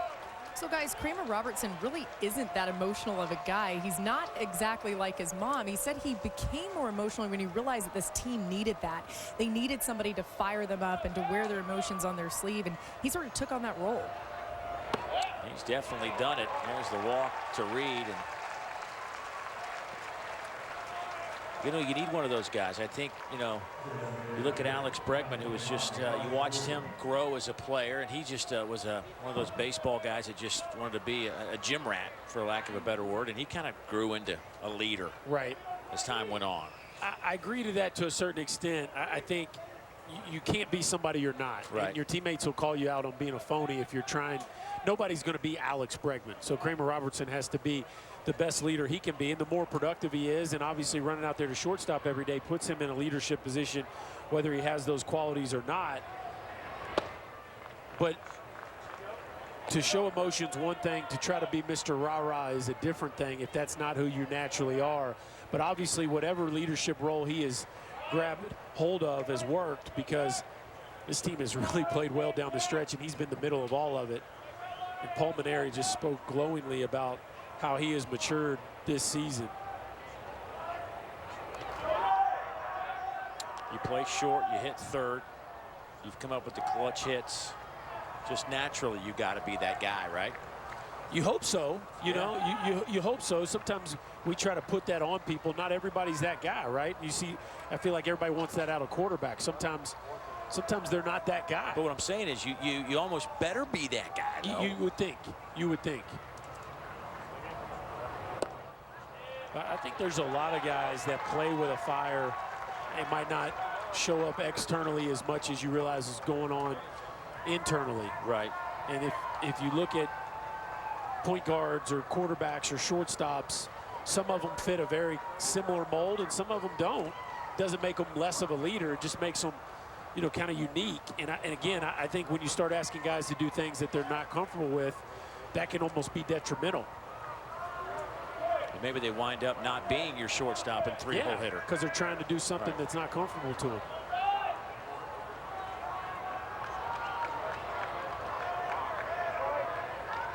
Tell you what, Dakota Hudson has lost something here. The last couple of batters, gets a strike there on a foul ball, 2-1 now. Well, he's up to 80 pitches. That's what they do. Chris Reed standing on first base is a perfect example of that. A young man with 1 homer and 14 RBIs. He's hitting cleanup for LSU. Right. 1 and 14. Yeah. Not exactly Eddie Furnace-like numbers, am I right? No, you're exactly right. He draws a walk. He hits 4th. He's going to make you earn everything you get. And that's just that's the club Maneri has this year. So that's what he goes with. So why is it so hard to throw him a strike? I don't think it's the fact that it's hard to. I think he wastes a lot of pitches, right? And at the end of the day, guys get fined in certain counts, and he wastes a couple, and next thing you know, I mean, his strikeout to walk ratio is incredible for a true freshman in this league.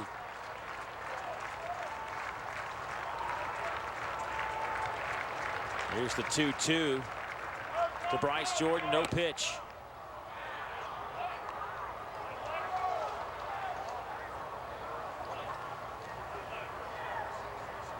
Normally LSU would be running in this count, but Reed does not run very well. And right on right, Jordan is certainly a swing and miss candidate, so they're going to play it close to the vest here at 2-2. But you better believe if it was Duplantis or Freeman or Fraley, they'd be moving here on this 2-2 count.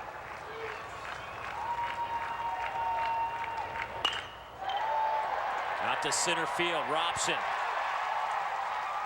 Boy, he almost misplayed that. That ball with this wet grass that Laura was talking about a minute ago almost scooted by him. You better be real careful now. Yes, I think he thought he might have a play on this ball. There's that moment where you got to either dive or back up, and he hits the brakes and backs up just enough. And boy, I tell you what, that ball goes to center field, and he's got all kinds of problems. Look at him put on the brakes, give himself just enough room to glove that baseball. For whatever reason, just didn't feel like he could lay out and make that play. That is the 7th hit by LSU off of Dakota Hudson. Now it's Bo Jordan's opportunity.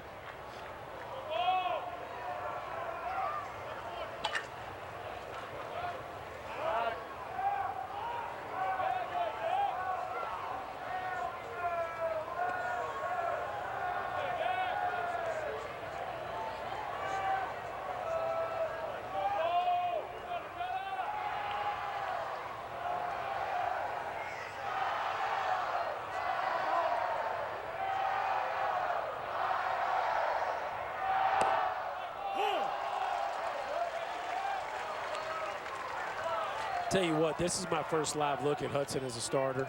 We missed him earlier this year. I love his stuff.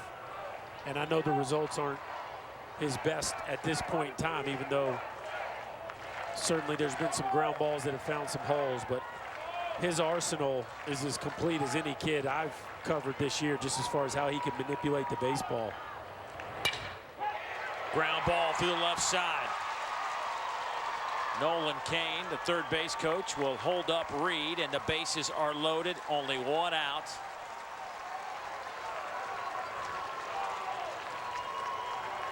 It's Reed and the Jordan boys as Greg Dykman comes to the plate. Another ground ball in the hole. And I tell you what, it's just a team that continues to find ways to get runners on base. The Jordan brothers are so tough, and now Dykman, who's one of the scarier hitters. It's a scary lineup. There's not a ton of scary hitters within the lineup from a power standpoint, but this Dykman young man can change the whole game here with one swing of the bat. Some real power in this bat.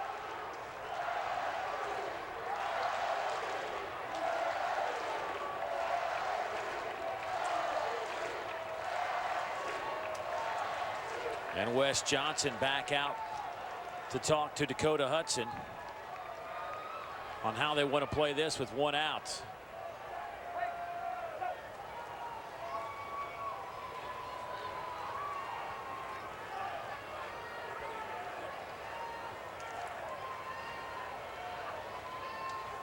Well, it's his inning. Nobody moving in the bullpen. Not even thinking about taking Hudson out of the game at this point. Again, the stuff has been fine. Just the one walk, but 8 hits. This is a lineup that got 12 hits off of him last time in Baton Rouge. And it's not like they're playing wall ball, but just continue to move the baseball, continue to find ways to put pressure on Hudson, and it has been a high-stress outing for the most part for him since the first.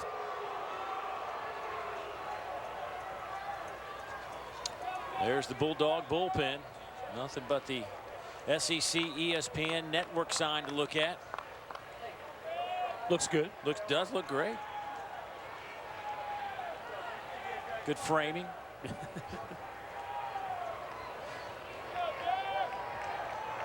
So Reed and the Jordan twins on the bases. And there is Mr. Reed. Then it's Bryce Jordan and Bo Jordan. And here we go. Well, no, we won't. Because this is what Mississippi State does. They mess with you.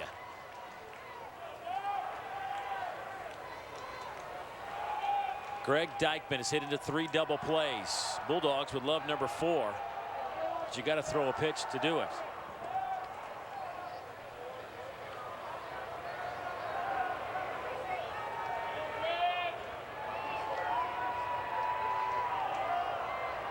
What we got?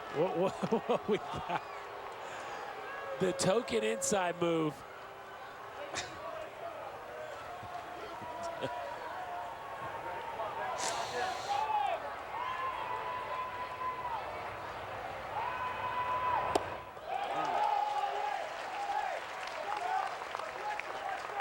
Dykman was trying to catch that one on the barrel and missed everything. Oh, this is filthy, Dave. This is a true cutter here. Oh. I mean, that is a real cutter. And when you see a guy trying to hunt a fastball and you get a cutter, that's the kind of swing and miss you're going to see. This time he catches it back up the middle. Reed will score. Bryce Jordan held up at third, and everybody goes station to station. It's 4-0. Dykman just picked up his 44th run batted in. Yeah, they might have just outthought themselves there, Dave. You throw a first pitch cutter for a swing and a miss. I think they were trying to go back to that front door two-seamer. As you see Kruger set up in, that's exactly what they were trying to do. That ball catches too much plate. After the swing and miss on a first pitch cutter, I'm surprised that they'd go to the 0-1 heater, and Dykman makes them pay.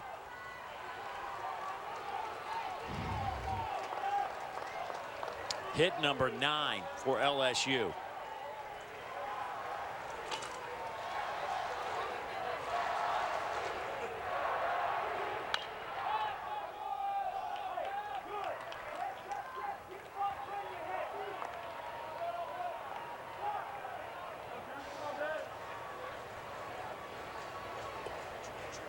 Mike Papierski will step in. He had a sacrifice fly on an RBI, his 16th run batted in his last time up.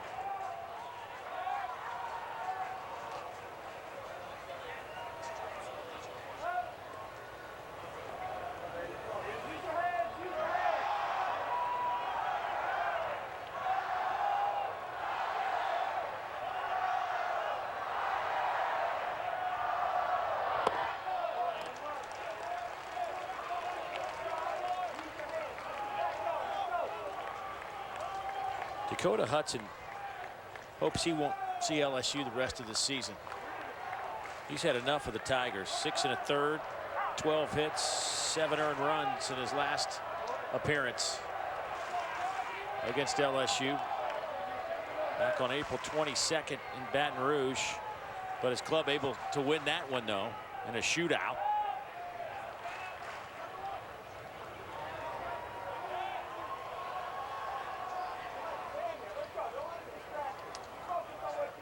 You do this in pro ball?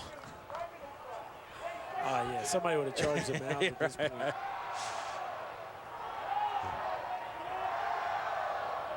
They might run a possum out there, right? I will say this about Dakota Hudson, though. I think a lot of guys with all these moves and looking at the bases and stepping off, a lot of guys would lose their focus and couldn't throw a strike. He keeps throwing strikes in this situation. Again, it's not a stuff issue, and for the most part, the command's been decent. You're catching a lineup right now that is red hot, and they just seem to be on everything.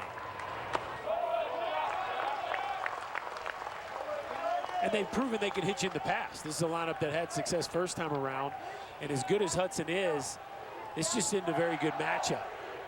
They run 5 left-handed hitters at you, which neutralizes that cutter to a certain degree.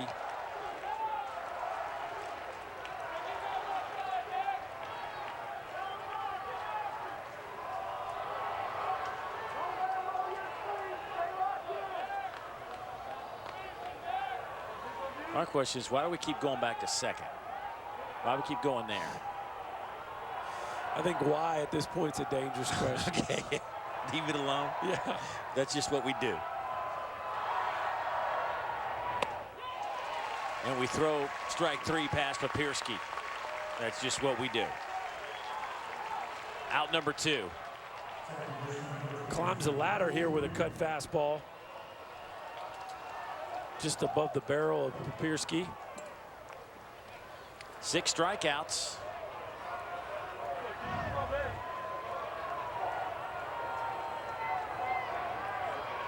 Up to 91 pitches. And we are not out of the 5th inning yet. Bases are full of Tigers. Underhand toss. And Dakota Hudson gets out of it, but yet another run comes across the plate, and LSU stretches their lead to 4.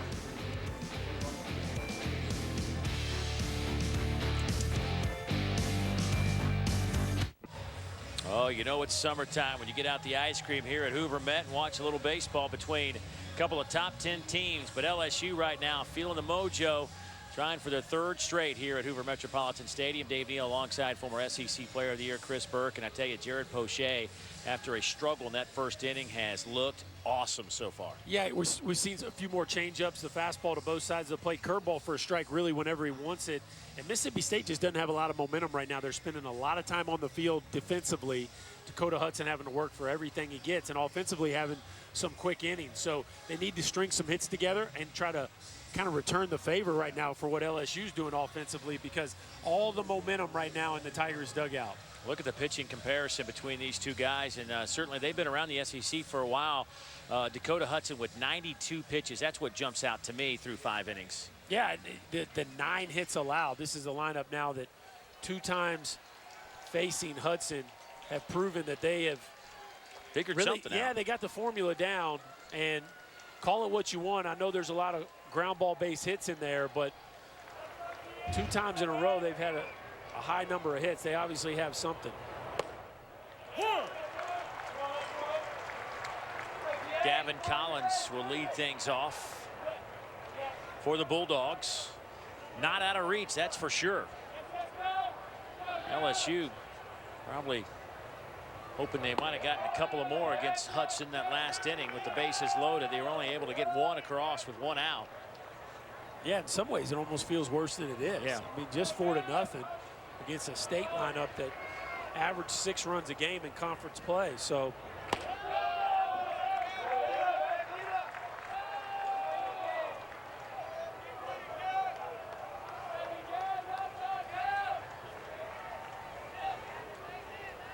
Two and 1 on Collins.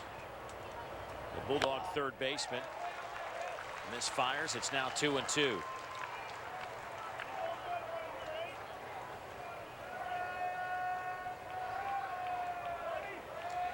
Bulldogs haven't had the leadoff runner on since Mangum started the game with a bunt single.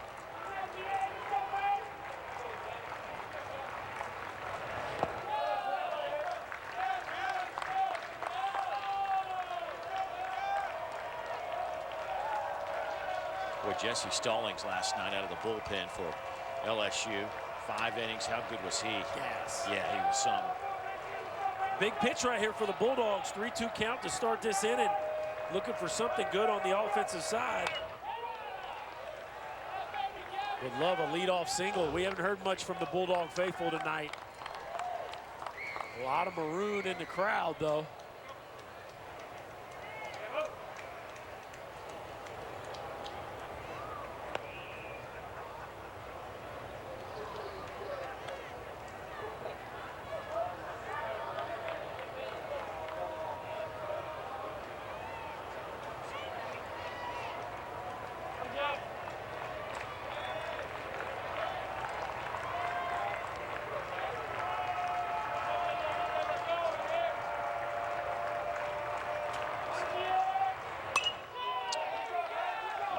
Souvenir. If nothing else, at least Gavin Collins is making Poche throw some pitches.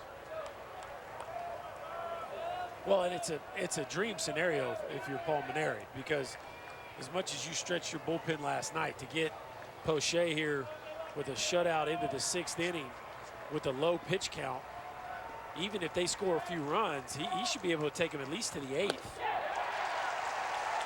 Went downstairs. Collins chased it out number 1. Just continue to move the baseball around. Saw a few different fastballs in different locations from Poche here, down and kind of middle in, and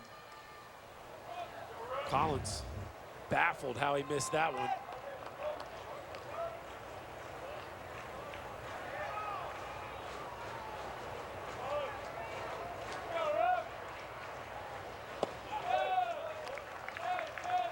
Mississippi State team has been on some kind of tear, winning 12 straight. They have swept their last 3 SEC series to end the regular season.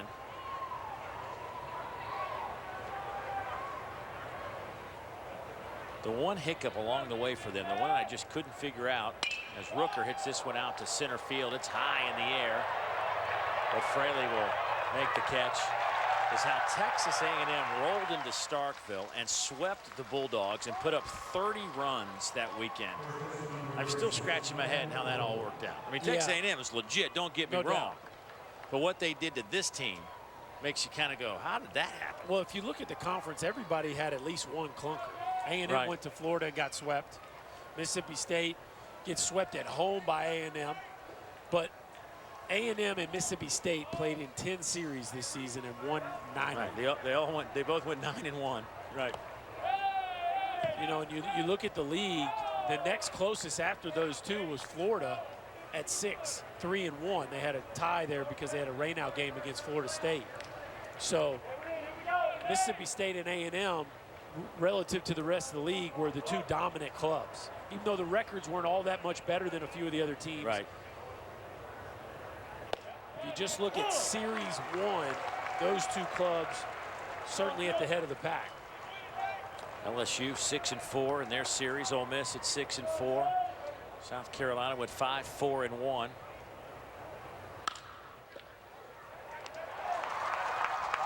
Nice play at second base by Cole Freeman as he was hard charging to get the outs. Jared Poche making it look easy.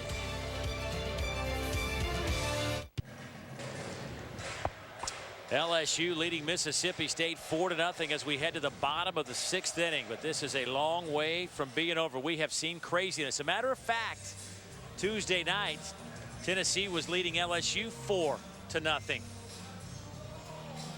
We know what happened there. Yeah. Rally Possum showed up. Vance Tatum takes over for the Bulldogs. The junior out of Olive Branch, Mississippi. 6'4", 215, the left-hander. Getting the baseball. 17th appearance. 21 strikeouts and 20 2/3 innings of work. He will face Cole Freeman, or excuse me, top of the lineup for LSU coming up here. Antoine Duplantis, Jake Fraley, and Kramer Robertson.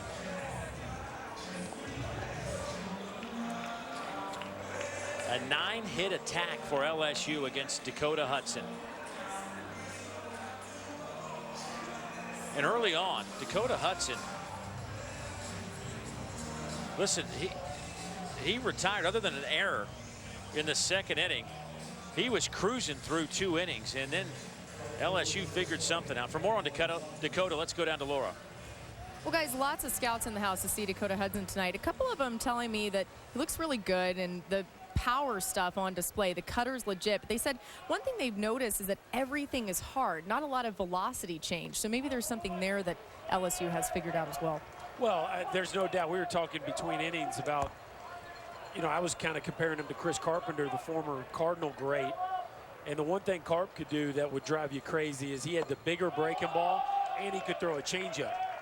So, you know, you see the sinker, you see the four-seamer, you see the slider, you see the cutter. But Laura hit right on it. Everything's firm. And as he learns to decelerate the baseball a little bit, he's going to be that much more difficult to handle. Duplantis with a big turn. He will stop and head back to first. Third hit of the night. Well, Keith Law's mock draft looks like this. A.J. Puck, he has going first overall to Philadelphia. Senzel, perhaps the first position player to go, 6 to Oakland. What do you think of those? Well, it shows you the high-end talent of this league, but I think Nick Senzel certainly played like a first-round pick. Definitely the last month of the season. Hudson is absolutely showing you the type of stuff that would warrant being a top 10 pick. And A.J. Puck last night certainly showed out. A.J. Puck was really good, and a lot of people were wondering what kind of depth could he have in terms of innings pitched. He hadn't had much success going long in games, and last night he went 7 1/3 and was still pumping strikes. And boy, it was fun to watch. He and Alex Lang go toe-to-toe. Yeah, it was. I think the biggest adjustment for A.J. Puck, because really when A.J. Puck is out there and you get hit the best out of it, he's a strike thrower. Yeah. It's not like the ball's all over the map. And he can throw you a slider and a changeup as well. I think the struggle for A.J. could potentially be just taking the ball every 5 days, because it is a grind physically. And if you look at his track record, he traditionally has struggled to consistently go deep into ball games in his time in Gainesville. So I think that'll be the biggest adjustment for him, is just, can he get quality starts every 5th day? You know, he came in averaging just 4 1/3 innings per start. Yeah. Gators with a big win today, stay alive in the SEC tournament. Last year they lost their opening game, came back to win the SEC tournament. Kevin O'Sullivan in the parking lot late last night or early this morning. I love his attitude. I love Sully's attitude. I was like, tough break, late night, man. How did he just, hey man, we'll just get up in the morning, we'll play ball. What do you want us to do? Yeah, what do you want us to do? I just love it. I just love it. Here's Fraley, fouls that one off, 0-2. Well, you know, no offense to Sully, but it's easier to be all smiles when you know you got that pitching staff. Yeah. Am I right? No doubt. No doubt. But no, you're right. Sully is always a joy to be around. And you know, inside he was. Well, he wanted to win the game. He was sure. not happy. He thought his rally Al was going to beat the possum. It was looking so promising there for a while. There's the pitch out that was almost a pitch in.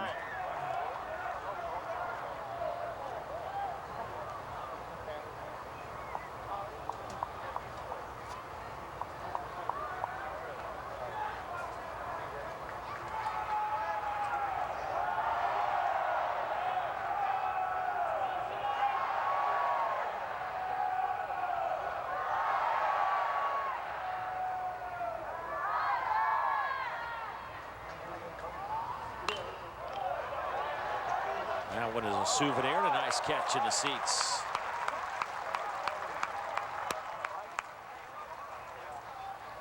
I tell you, John Cohen asks a lot out of his pitchers. There is no doubt about it.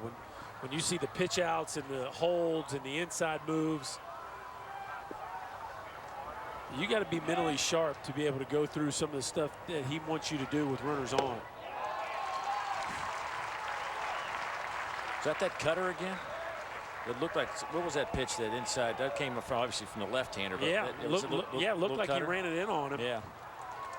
And it looked like Fraley was thinking breaking ball right there, and Tatum ran one in underneath his hands. All 17 pitchers, and it's not uncommon, but all 17 pitchers that are on the roster for Mississippi State all throw 90+ miles an hour.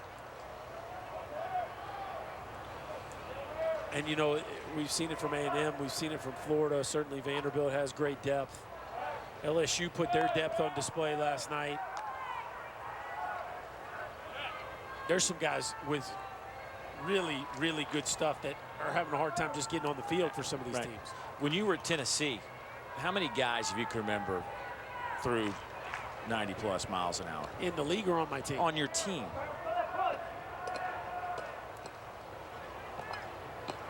Three to five.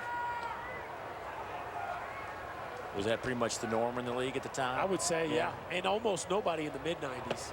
We had a starter, Wyatt Allen, that could get it up there 94, 95. And they're coming early in my career. We had Matt Ginner, Kurt Ainsworth, some of those names that ran through the league. Cliff Lee.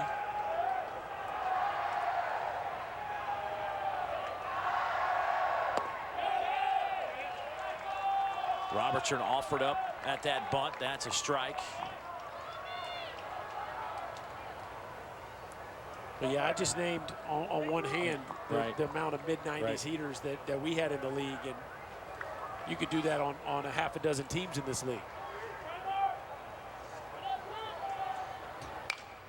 Kramer hits that one foul.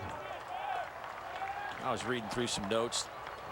Alex Lang last night, and of course last year's freshman year was great. He had back-to-back complete games, and there's a nugget in there about Aaron Nolan, 2013. You know, he threw 4 straight complete game victories in 2013. How good was he?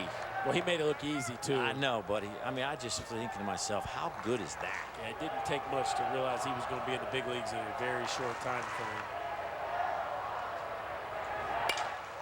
Ground ball. Well, they had him played perfectly. Stovall steps on the bag over to first, and that'll get the Bulldogs back into the dugout. See if that gets him a little bit of momentum. They need something positive to happen. Only 4 hits to this point. Can they turn the defense to offense? Hunter Stovall positioned perfectly to retire Kramer Robertson.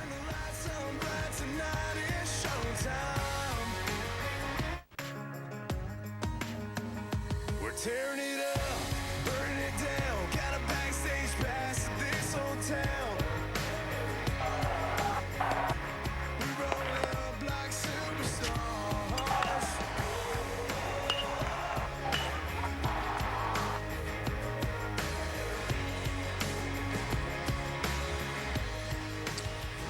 The tournament championship trophy. Who will claim it in 2016? Will it be one of these teams?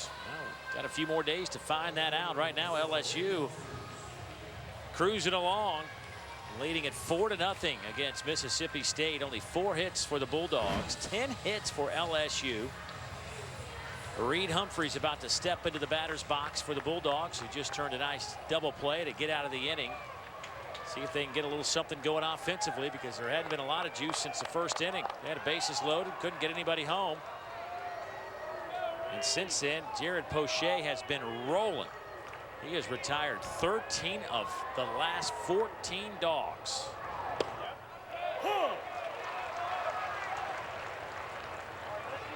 Strike one. Unpredictable strike one has been a key.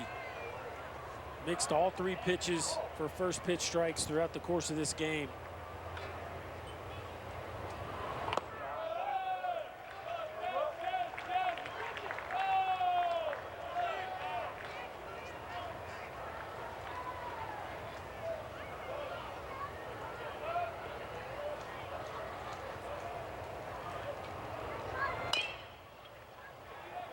Mississippi State last night played such a clean game. Nick Mingione just took one right off the shin. So I'm just going to stand here. Just going to take it like a man. Tough guy. Nick Migiona, he's one of our favorites. He is. Always in a good mood. He is.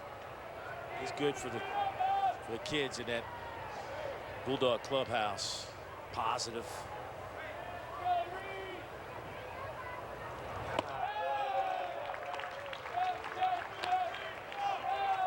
You know, talking about last night and how good the Bulldogs played in their opening game victory. It was just typical of how Mississippi State has played all year. Said during the telecast, they played like regular season champs. Tonight hasn't been as clean. A couple of errors.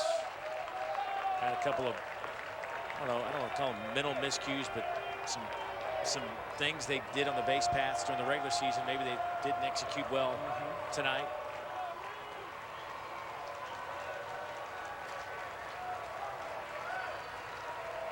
But still plenty of opportunity to get that thing headed in the right direction. 3-2.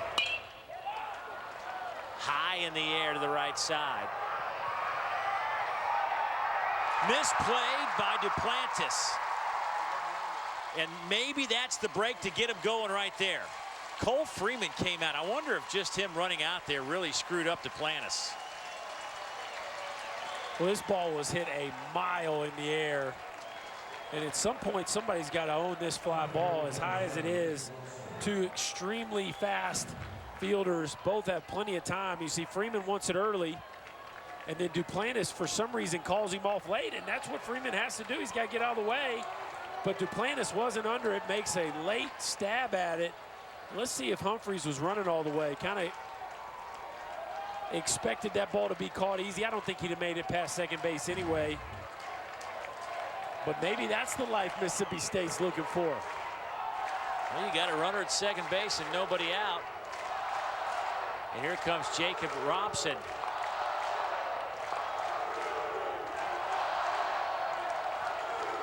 And for the first time tonight, we really hear some of the Bulldog faithful.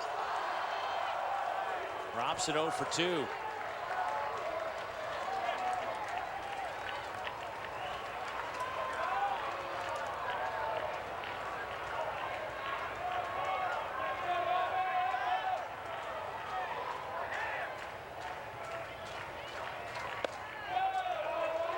Misses outside. Got to score this one if you're Mississippi State. You at least got to get one as you move into the 8th and 9th. Obviously, you want to try to shorten this lead, but also from a momentum standpoint, Poche worked out of the jam early. Now you got something else going. Got to capitalize here.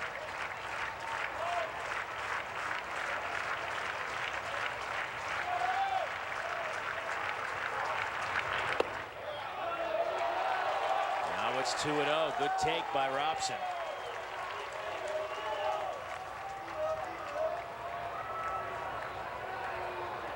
Uncharacteristic mistake by Antoine Duplantis. Just his second error on the season. Just doesn't look like a freshman out there. Has played all season long with such poise. Already just 6 errors away from the tournament record. It's bizarre. Yeah. And this is a very good fielding league. I mean, most teams fielding over 970. We got a couple in the 980s.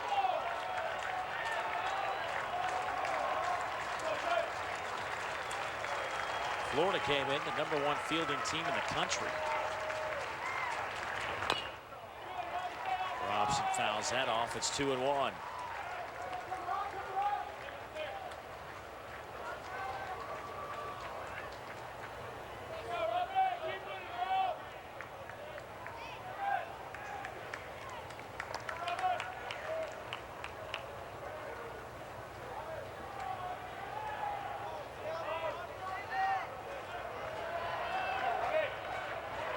Were you a big tape? TV tape? Yeah, were you a TV tape guy? TV tape. College only. Yeah. That shot in the gap and left. That'll skip on this wet grass. There's your run, Bulldog fans. Robson will wind up at third.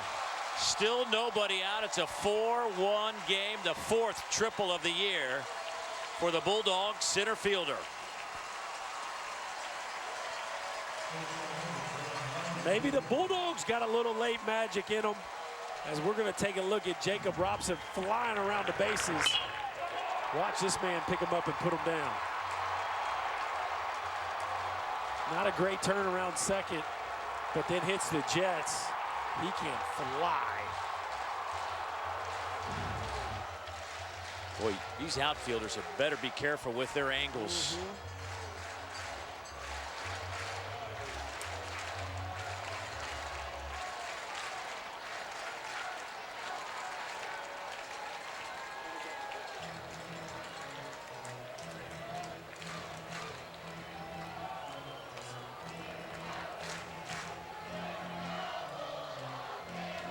Alan Dunn talking to the veteran Jared Poche.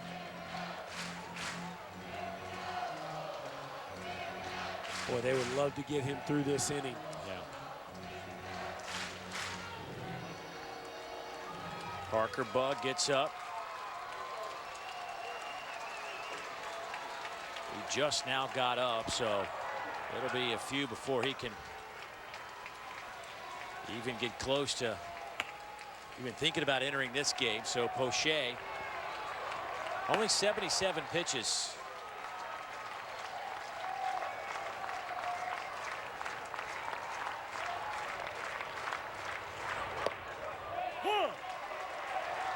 Ryan Gridley, the shortstop, hits in the 8th spot. He has a couple of base knocks today.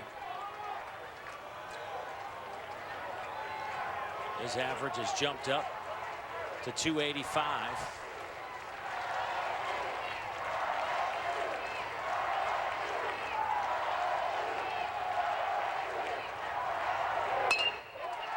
Out to second.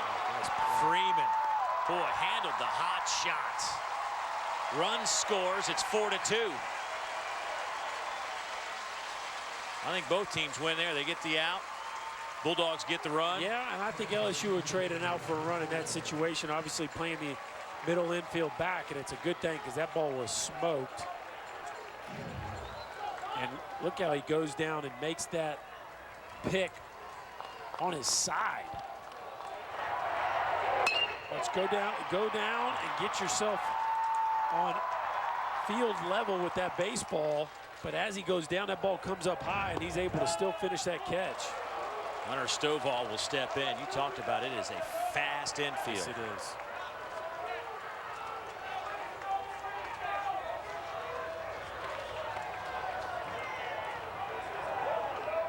Oh, 0-1 on Stovall. Now it's 1-1. His first appearance since he injured his knee in the Alabama series back in late April.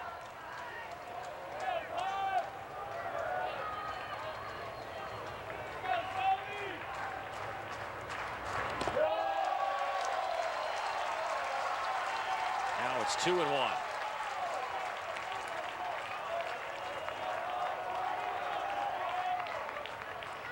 Built some momentum in this inning. Can Stovall find his way on, get Mangum up there, and maybe try to figure out a way to tie this thing up or take the lead? You can feel the Bulldog faithful getting fired up. Kind of feels like Mississippi State's moment right now.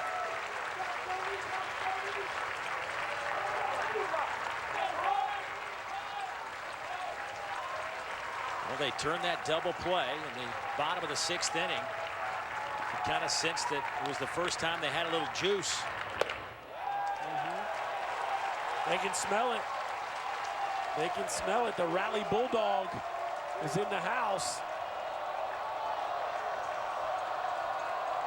There we go. There it is. Yeah, the Rally Dog.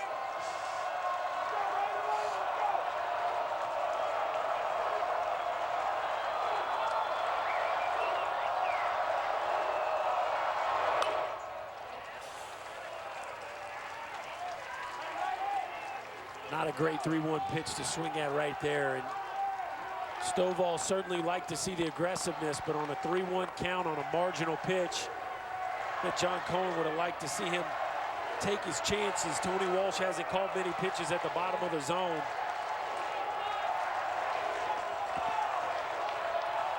walk right here and things get awfully interesting in this ball game. Back up the middle. Base hit. So Stovall, the 9-hole hitter, will set the stage for the SEC's Freshman of the Year and the SEC's batting champ, Jake Mangum. Hunter Stovall back in the lineup with authority. Couple knocks tonight from your 9-hole hitter. Mangum, who hit into a double play earlier in this ball game on a call that was pretty questionable, gets another chance with a runner on base here in his 4th at bat.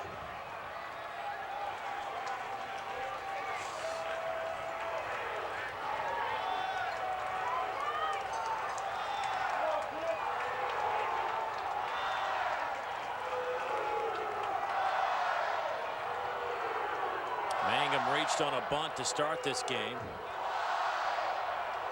Flew out to right field his last time up. You got a guy that handles the bat so well, Coach Burt. I think it's easy to always want to put something on, but he's such a good hitter. I would have the tendency to let him hit. And he's been a little more passive tonight. We've seen him take some first pitch strikes, which he doesn't do all that often. Certainly a great hit and run candidate, but last thing you want to do is get him offering at a pitch that he otherwise wouldn't swing at. 430 hitter, man. I would just let him do his thing right here.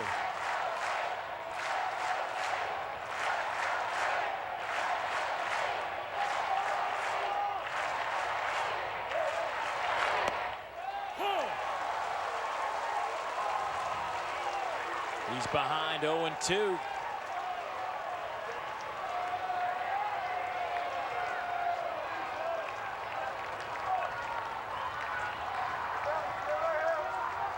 Not much from Nick Mingione at third base on this 0-2 pitch.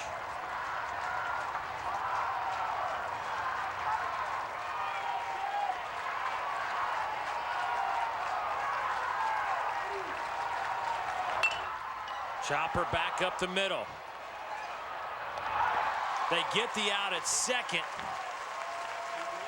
Cole Freeman tapped the bag as he went by, so they get the lead out. Hunter Stovall will head to the dugout. Boy, a difficult play right there by Cole Freeman. You got so much momentum going. You got to put on the brakes and try to reach the base. I guess he caught the corner of it. Very close.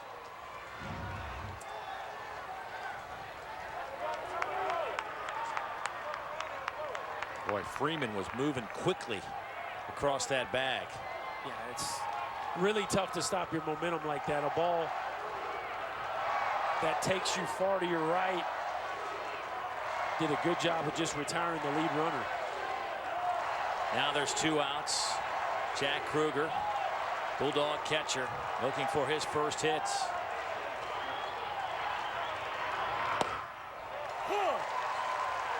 Poche starts him with a strike. Boy, that was inches, seconds from being a base hit. Back up the middle, yeah.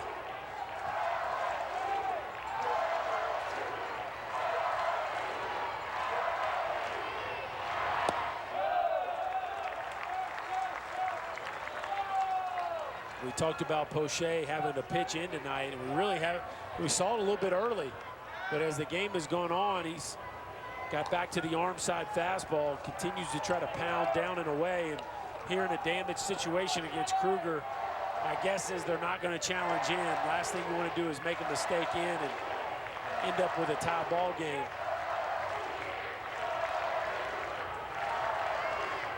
Kruger with 7 homers on the year.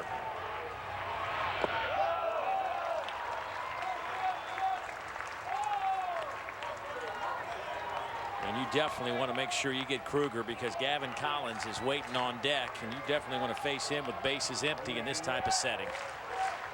The team leader with 10 home runs.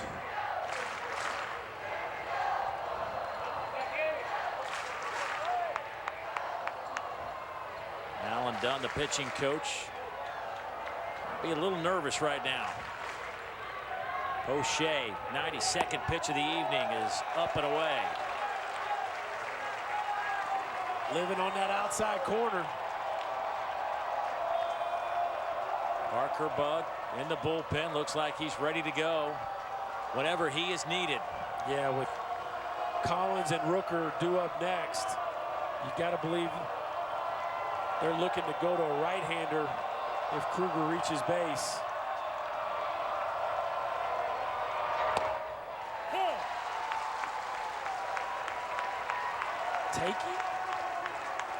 Taking all the way there, Dave Neal? It looked like it. I'm going to say yes, because that's a 3-1 gutter ball. This ball's up and middle in.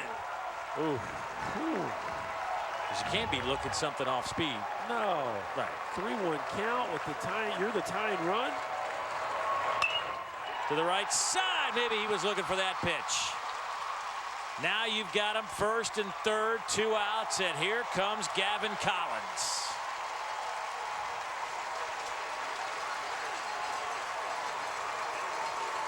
Well, I had the feeling that after Poche threw a gutter ball on 3-1 that he would make a pitch on 3-2, but he really didn't. Another fastball up and in the middle part of the plate.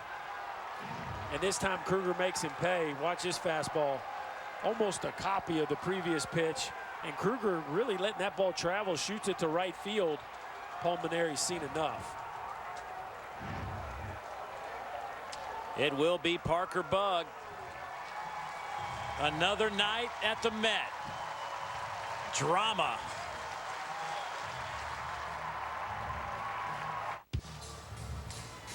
Jared Poche got off to a shaky start in the first, but right after that he got locked in until this 7th inning, and it started with a miscue out in right field, an error charged to Antoine Duplantis, and never really could get it back together. And now Mississippi State has cut the lead in half. Parker Bug will join the fray. The junior out of San Diego, 6'6", 218-pounder. Well, welcome to the show. Yeah, you're going to see a steady diet of off-speed pitches with Bug. Not that he won't pitch with his fastball, because he certainly has a good one, but loves the slider split finger combo. Very tough matchup for right-handers, but if anybody can handle it, it's these two. Collins and Rooker, polished hitters that certainly can defend off-speed pitches. So really good matchup here as Mississippi State tries to draw even. Almost 36 innings of work for Parker Bug and 25 appearances this year. 32 strikeouts.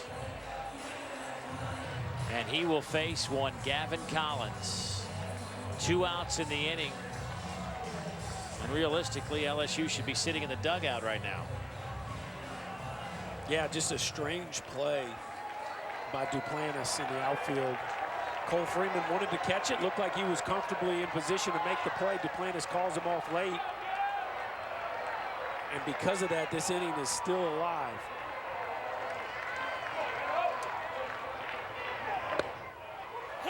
That's in there for a strike.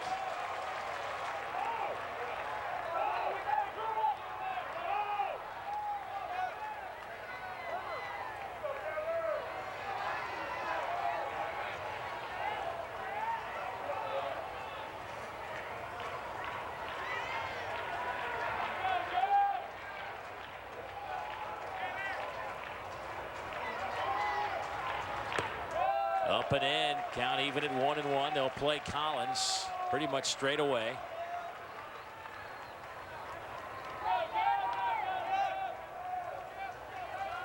And I'll mention it again, there is a lot of moisture on this turf. Anything in the gap, you better be careful in the outfield. It'll scoot on you in a hurry.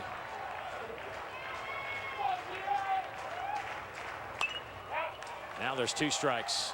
This is what you're talking about to start this inning, the misplay out and right. Yeah, Freeman settled, calls for it. Duplantis calls him off late and was not in position, had overrun it to a certain degree, makes a late stab at it. Freeman's frustrated.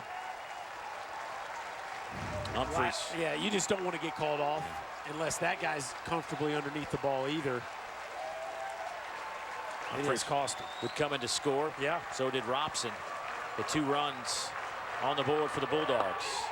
Parker Bug comes in, does his job, gets the strikeout. LSU hops over the top rail, but the Bulldogs do cut it in half. It's a 4-2 game. Reed, Jordan, and Jordan coming up.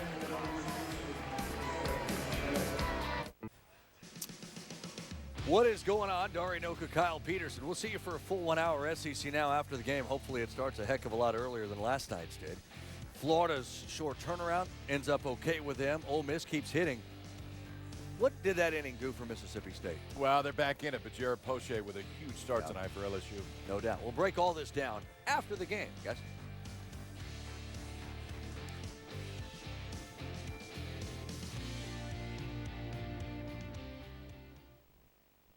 Or early, however you want to look at it. But it was a lot of fun in this ballpark last night. LSU and Florida putting on an exciting finish to a great day of baseball. These two clubs look like they're headed to another exciting finish. These guys having a good time. I like the glasses. I like the look. Serious glasses game right there from the young Bulldogs. Mississippi State with some momentum, couple of runs. Now 7 hits for the Bulldogs, 10 for LSU. They'll start with Chris Reed. My man's got 2 gloves. He is waiting for some action out there to get some foul balls. Put him in his bucket for BP tomorrow morning.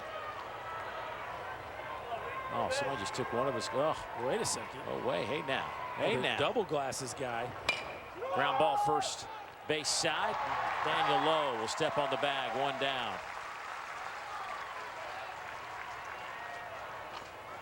How do you take my man's glove he like went from that? 2 to nada. Just like that. Somebody go out there and get my man. He didn't seem too upset about it. He's like, hey man, I'll give you a chocolate bar if you wash my gloves. Yeah, maybe he was just keeping an eye on it. Right.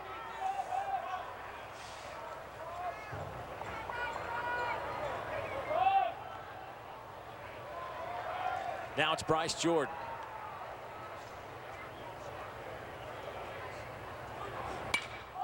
First pitch lifts that one in the air to the right side. Let's see who can make the play here. Same thing we just saw a moment ago. Mangum and Stovall can't communicate, and that one drops. How about that, Berkey? What is going on, Dave Neal? The defense in this tournament has been shaky at best. Some of the best fielded teams in our league continue to botch pretty simple plays. And again, an outfielder calling a ball really late, and Mangum whiffs it as he overruns it as well.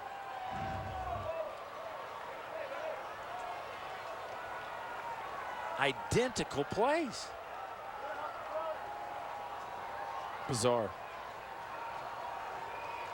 I'm telling you, there's something about this late game. Welcome to my world. Yeah, well, I tell you, LSU, I'm wondering if they know what to do with a lead late. Do they know how to play with one of those? They're usually chasing somebody down.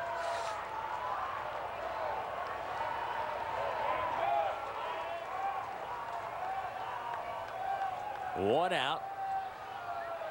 Bryce Jordan at second. His twin brother Bo at the plate.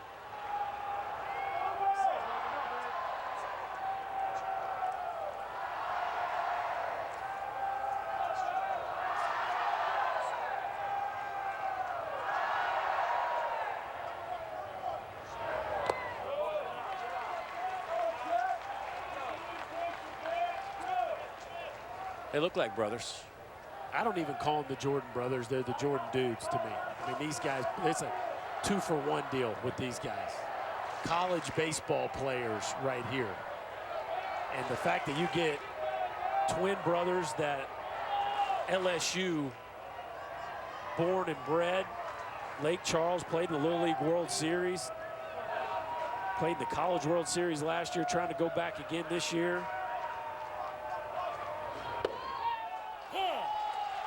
Speaking of twins, how about twin errors in the outfield? Second baseman's under it. Right fielder calls him off late. again, second baseman under it. Right fielder calls him off late. Mississippi State just proven they can mess it up as well as LSU. And those balls are a little bit no man's land, but very athletic players involved in both of those plays. You expect those plays made.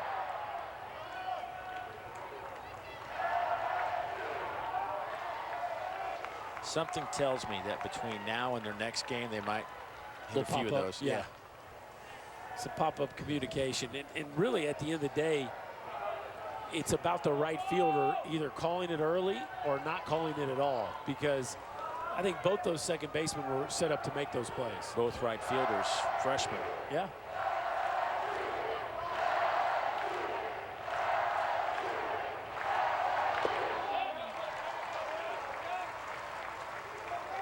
Now 2-1.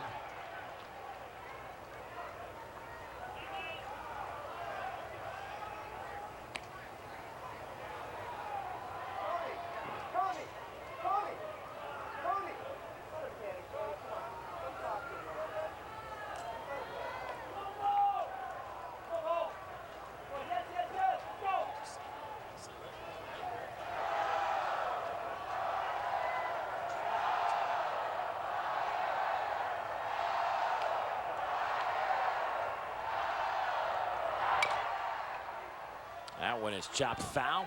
2-2 now.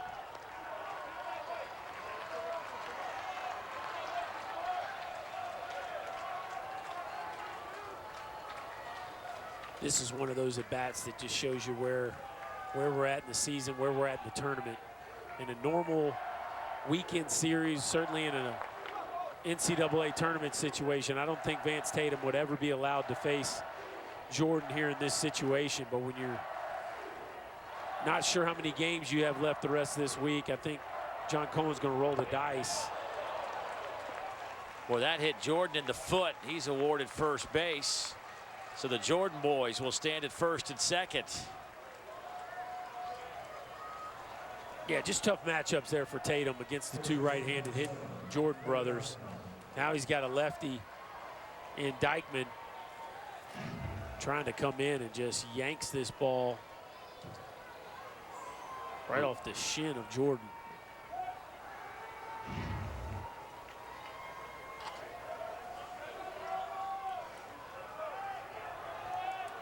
So the error in right. Now the hit batter will set up Greg Dykeman.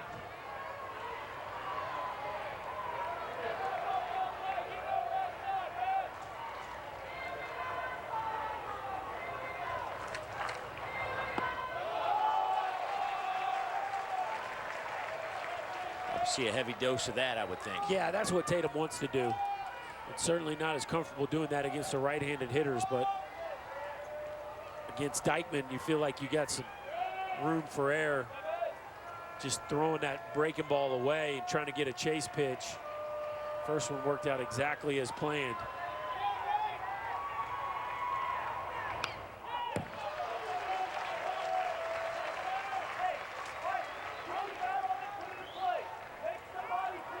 Now here comes Wes Johnson to get out to the mound to talk to Tatum. Strange to see an 0-2 mound visit. Slider strike one, slider strike two. And you can only imagine that this has something to do with stalling at this point, but after my guy just throwing two sliders for strikes, you would think you'd let him keep that rhythm.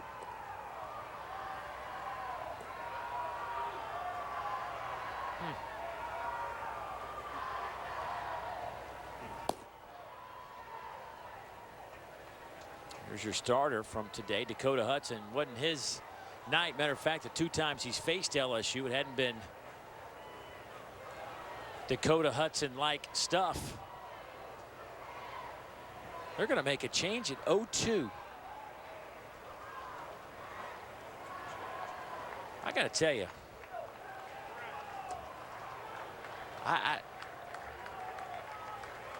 I'm just at a loss. Say it. I mean, well, maybe we can figure it out during the break. We'll come back and Interesting. There's a change. We'll update it when we come back.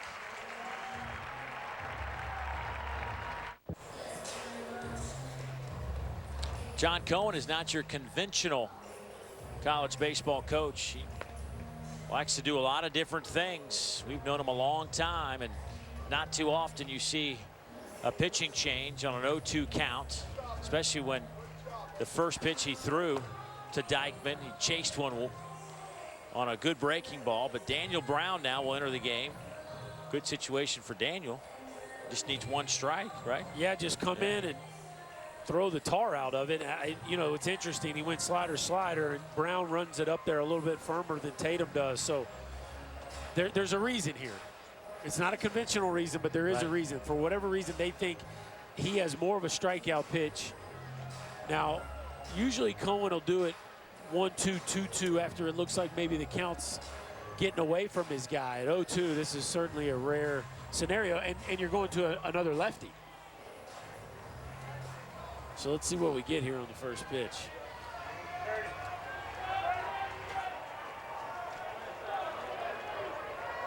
Dykman.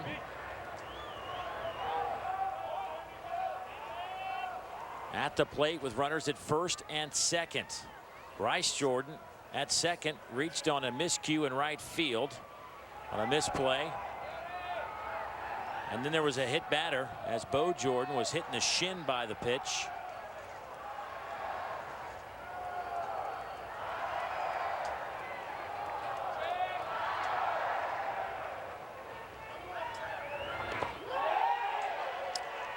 No swing.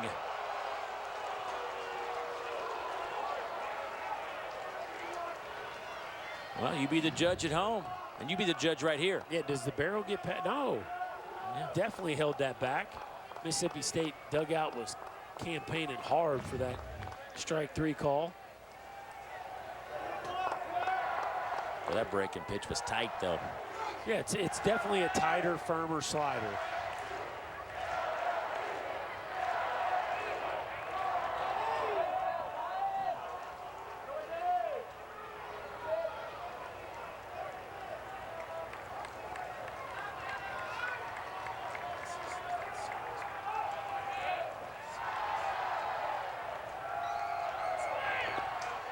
That's down in the dirt. 2-2 now.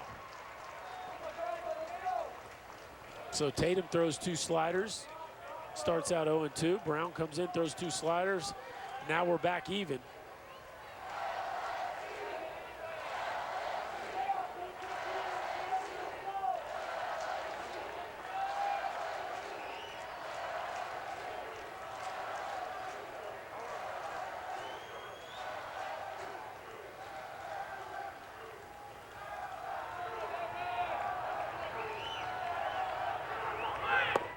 Got him.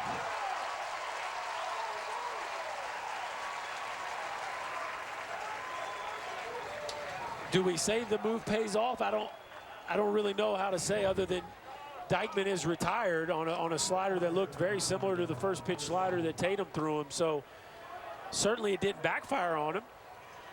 As Brown comes in, throws three straight sliders, it gets Dykman to swing through that one. Now just one out away of keeping it right there at 4-2. By the way, that strikeout will be credited to Tatum. Good for him. He earned 2/3 of it. That one's down in the dirt. Runners go. They'll move up to second and third.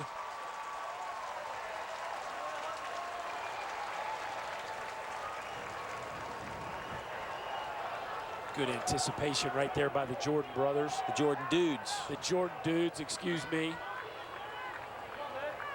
Ball players.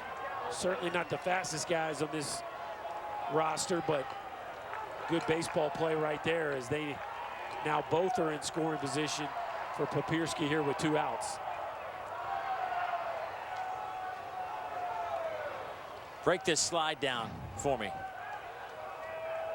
This is not the smoothest slide I've seen as he goes nosedive into the clay here at Hoover Met.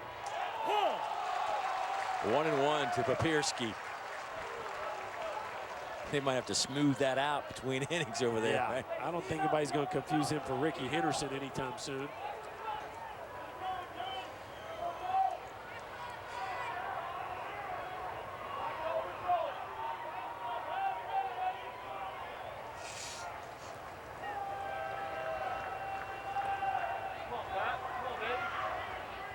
Boy, a base hit here. Papierski looking for his first hit. He did have a sac fly and lifts this one in the air, but that will get to the seats.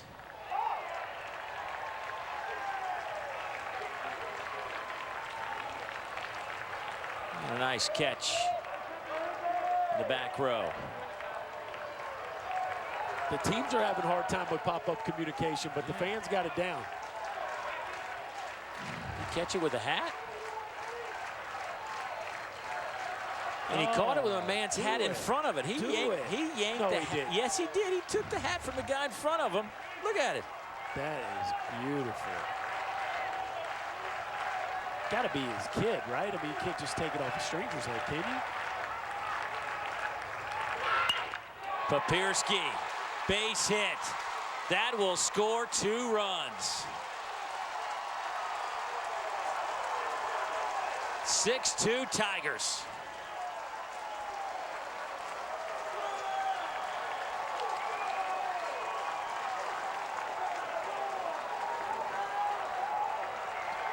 Maybe back to the well one too many times. Another slider. Papierski with a good swing, and for a young man that hasn't done a ton of damage this year, that is a big at bat.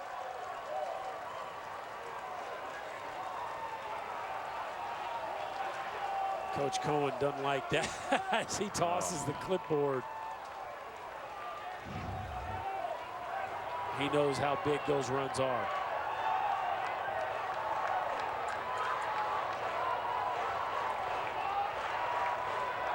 Cole Freeman, the 9-hole hitter.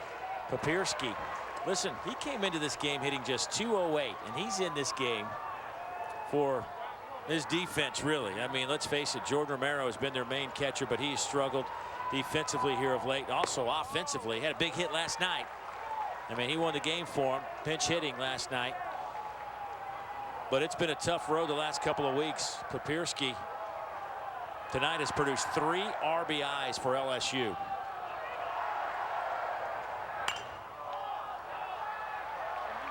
That one will travel a few rows back. And another good catch by a fan. Didn't you go tumbling over a rail or something trying to catch a ball or something? I did. Yeah. That was last year. Was that last year? Yeah. Thanks for bringing that up, Dave. Yeah. Looking out for me. Just looking out for you. Another great moment at the Met.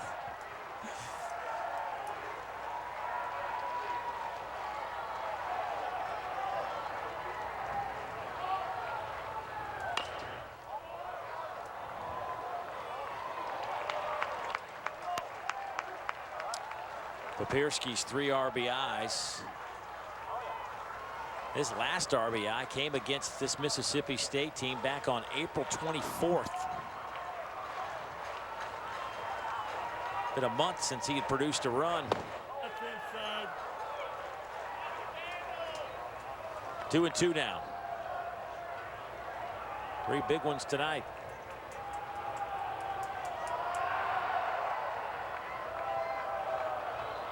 Just can't call it with this lineup. You just never know who it's going to be on any given night. Shot out to right. Mangum was playing shallow, will chase it down. That will end the inning, but a couple of more on the board. It all started with a defensive miscue again. The Bulldogs struggle with pop-up communication. The Tigers make them pay as Michael Papierski adds to the Tiger lead, now up 4, headed to the 8th.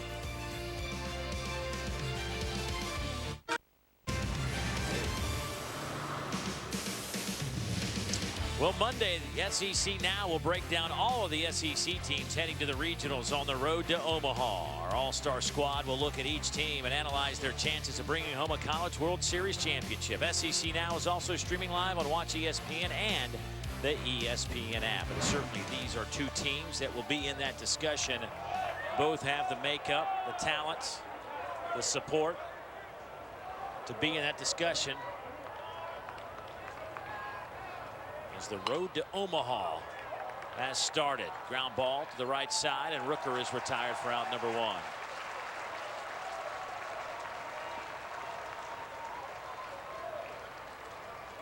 Parker Bugg in relief of Jared Poche. Parker Bugg came in, got the last out in the 7th after the Bulldogs had picked up 2 runs, got a strikeout of Gavin Collins.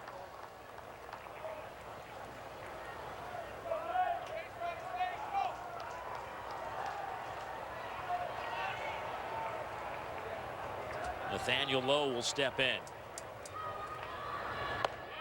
5 more outs for LSU here before they can take a day off.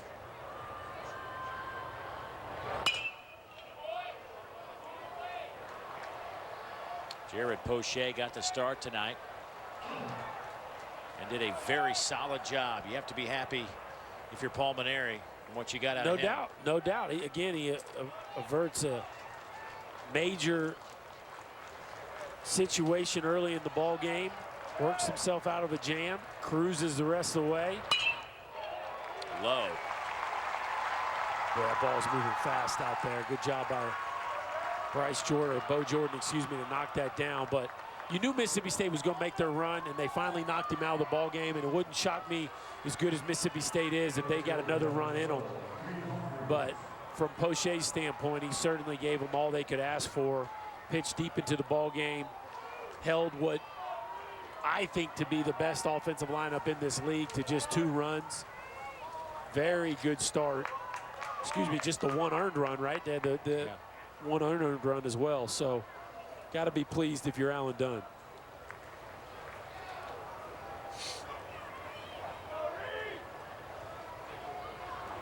Alan Dunn looks like he's ready to fight somebody. He's calling out those pitches. He communicates a lot with his numbers, doesn't he? Love it. Love the intensity.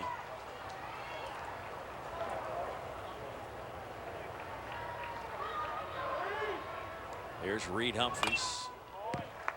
Fouled straight back, 1-1, and that one might have got Papirski.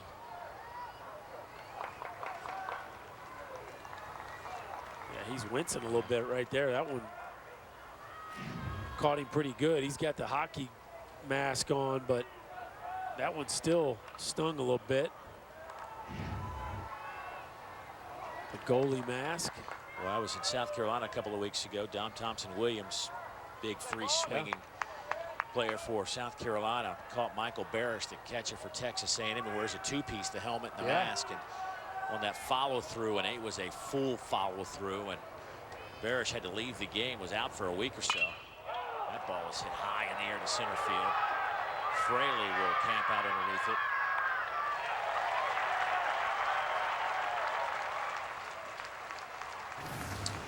Take a look at tonight's regions taking the next step. We have seen some outstanding plays by some of our fans in the stands tonight. Give these guys a jersey. How about that one? Just rip the cap off. That's next level. Look at that. The president. Oh, and he gave the ball up. Yeah, use this. Now where's the hat? Somebody else got the hat now. We're just going to pass the hat. Wait a second. New wrinkle in this story. I think it's on his knee. There it is. Yeah. There's the hat. Okay. Oh, now he's a Cubs fan. You think he's a legit Cubs fan, or are we just because we're good now, we got a Cubs hat? Well, he's too young to be a lifelong Cubs fan. Just because you wouldn't have done that for any reason other than within the last couple of years, right? Right, that's true. You never know. Right. The Cubbies are lovable, man, and even more lovable these days. Chris Bryant and the boys. There's Robson looking at a strike. He's 1 for 3 tonight. I like watching him run. Well, we saw he had a great opportunity to watch him run earlier on that triple. Flying.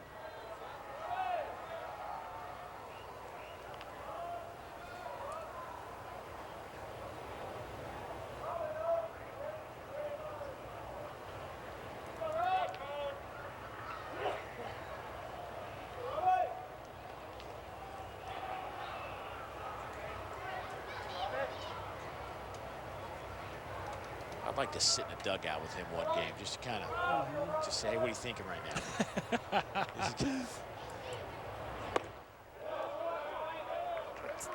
Always something, that's for sure. I know. I mean, he is. You know, it's a phrase here all the time. Think out of the box. I mean, he is the classic example of a guy who thinks out of the box. Just come and watch BP. Yeah. See some of the things they do during batting practice. How unique it is relative to the other schools in the league. 2-2. They have played so well this year. We both had them a bunch, and they have been. Boy, when they are clicking, there's something else to watch, man. There's no doubt about it. This is, and it's been, man, first couple weeks maybe non-conference not as great, but man, ever since they went on the road and won at Vandy, this team again only lost 1 conference series. And it was a sweep, or they would have ran away with the league. But you run through this conference and win 9 out of 10 series, that's saying something.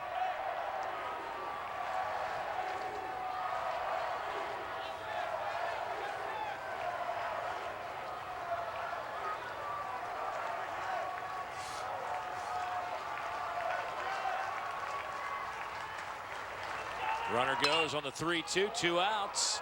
That's in the gap. Can Fraley chase it down? Yes, he can. A long run for Jake Fraley. Any other ballpark, that might be a 2-run blast, but not here at the Met. Yeah, maybe earlier in the day it'd have been a 2-run blast, but instead just ends up being a long out. Jake Fraley showing you some range here as he makes that play look easy for the Tigers.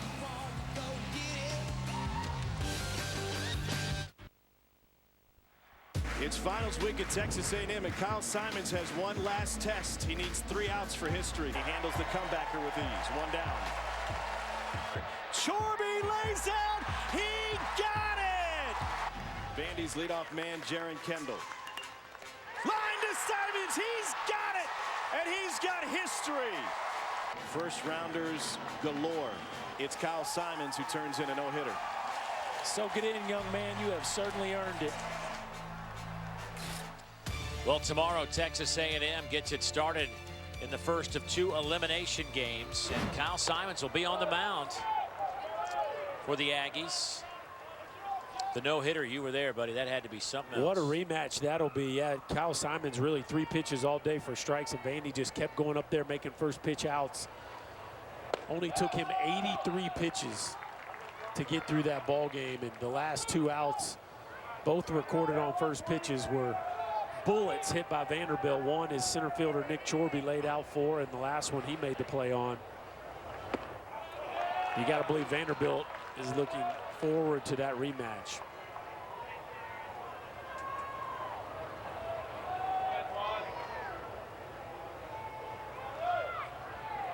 Top of the lineup, Antoine Duplantis to lead things off. Then it's Fraley and Kramer Robertson. That one's lifted in the air, down the line and left. Collins in foul territory will make the catch. That'll be the first out.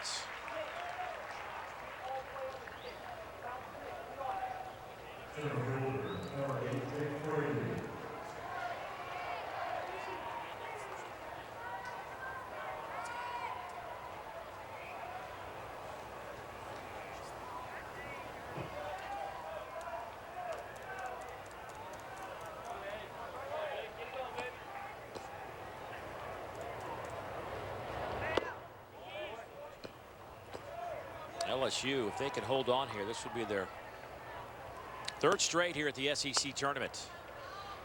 Begs the question. much more do they need to do to be considered a top 8 national seed?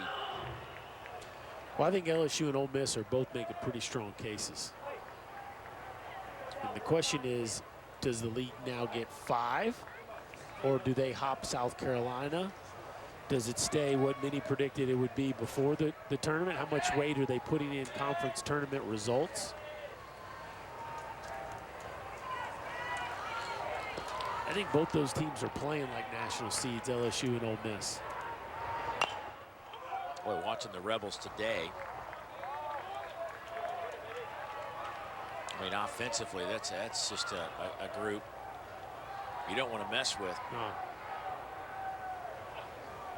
And at the end of the day, I think both of these clubs, all three, even South Carolina, Vanderbilt, the ones from the league that aren't seemingly locks to be national seeds, I think they could all go on the road and win a super regional just the same. Now, obviously, they want to play at home. Right. Fraley makes it out number 2. But you look at Vanderbilt, when they run into anybody, and they're going to run Sheffield and Wright out there game 1 and 2. Well, how about, I mean, Raby's not exactly. Exactly. I mean, he's your 3 guy. But there's not a ton of teams you'd call that you would label favored over Vandy in a 3-game set that aren't in this league. Maybe a couple from the ACC.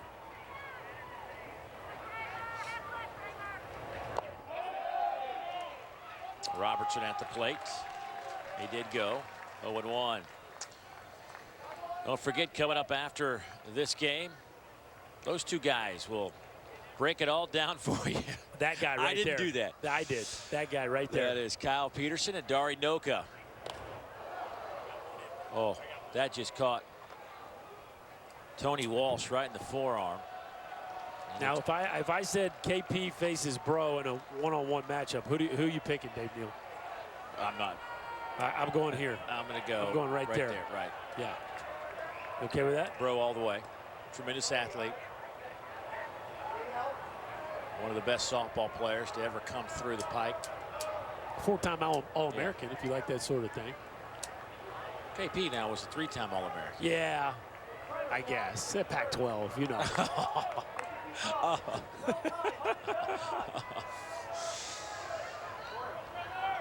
I mean, if you like to hit over 400 your entire career, underneath the glove of Ryan Gridley. Robertson is on. They're going to score a base hit with 2 outs.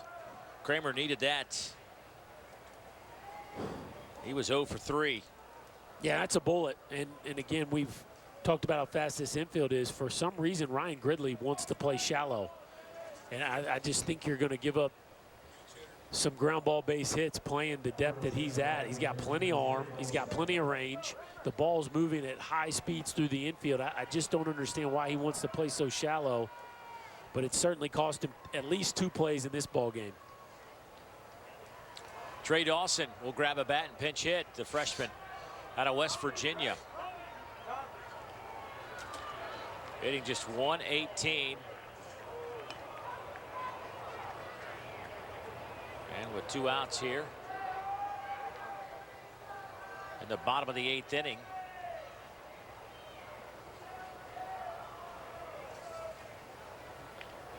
We'll have another chat on the mound. Jacob Billingsley just now hopping up.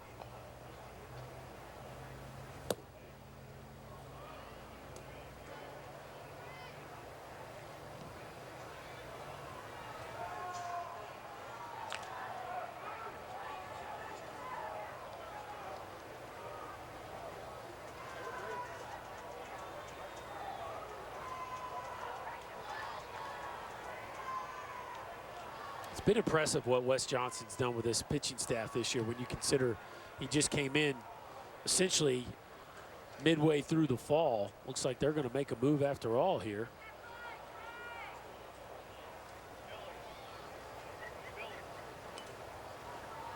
They will make the change.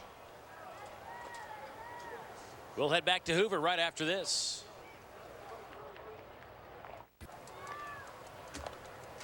Look what we've done. Look what we have done, Berkey. Oh, no. 6-2 game here in the bottom of the 8th with 2 outs. It has been a long couple of days. The Fields crew guys have certainly put in some long hours, catching their sleep before they get back at it. I don't think anybody got out of here last night. Anybody working didn't get out of here last night till around 3 o'clock. Probably wrapping things up right around 3, getting out of here. Had to get back. First pitch was 9:30 this morning. Jacob Billingsley, a sophomore out of Senatobia, Mississippi, coming in trying to get this final out here in the 8th inning. His 12th appearance. He's thrown just shy of 10 innings.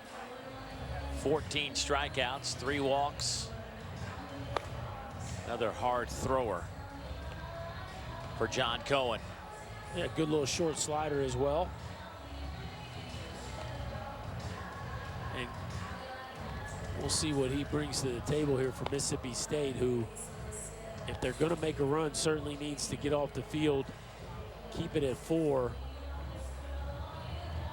But I tell you what, at Mississippi State, they got Austin Sexton ready to roll tomorrow.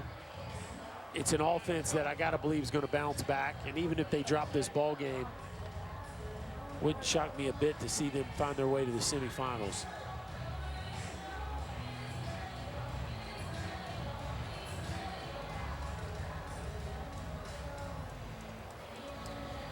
So Trey Dawson will step in. Dawson is just a freshman out of Hurricane, West Virginia.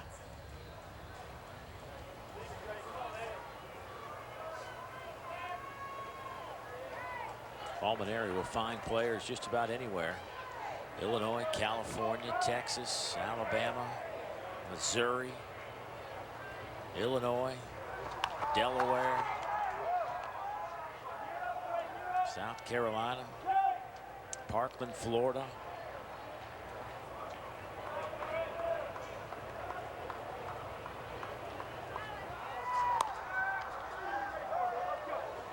Couple pickoff moves. It's what you do. You come in the game and couple pickoffs. Don't you do 2 and then you come home That's with right. it? Yep. No, we do 3. We do 3. Can't be predictable.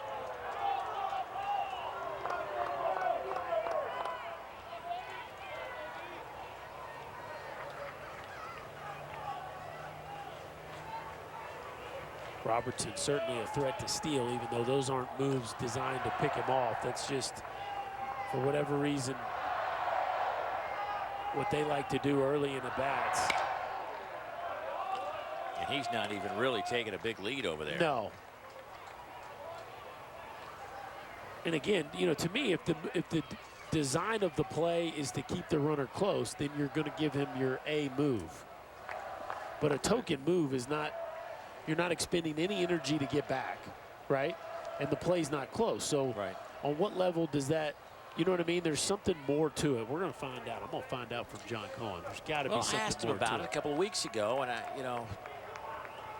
it was like, let's keep the runner a half a step closer to the bag. A ball hit might mean that that half a step, we throw him out on a base hit to the outfield on the next bag. Here's my problem with that line of thinking. Okay. If you show me a bad move or it's not close, I'm getting a bigger lead. I'm not getting a smaller one. So in what way does that make me shorten up my lead, you know?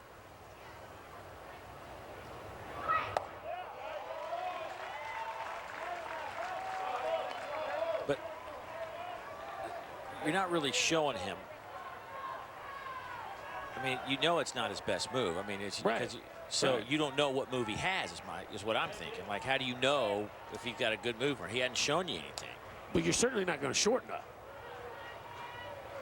Right. I can see your point. You might not extend, but you're not going to shorten up when he's token step off lob over. Look, I'm not saying that I'm advocating all the throws over there. I'm just trying to put myself in. And I'm with you. Right.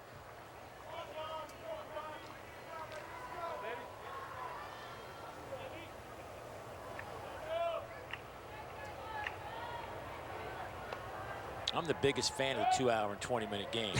I know you are. Out to short, they'll go to second, and that will get the Tigers out of the inning, and the Bulldogs will grab some bats, try to find some offense. They need some runs as we head to the ninth. The 2016 SEC Baseball Tournament is presented by Tire Pros. Take the hassle out of tire buying. Find your local dealer at TirePros.com. The LSU Tigers. I could look at that all day. That's a great slide. That's awesome. The Tigers lead it 6-2 here in Hoover. We have seen some crazy things. Hopefully there's not a crazy moon tonight. We were here late last night. But I'll take some more excitement. Mississippi State hopes there's some magic in those bats. They're down 4.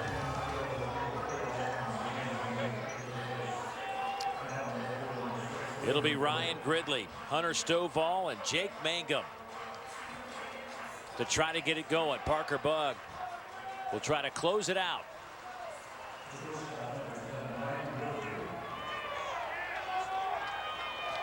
Couple of changes defensively. Trey Dawson will stay in the game and play third base for Reed. And Brennan Breaux out in left field for Bo Jordan.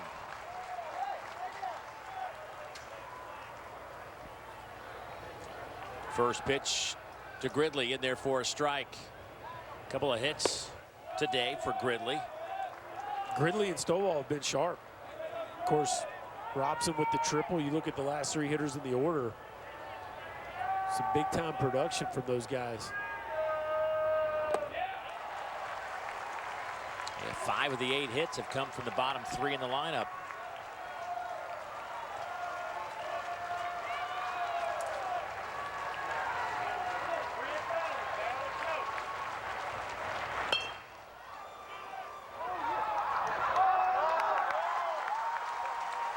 Bugg makes the play. 1 down.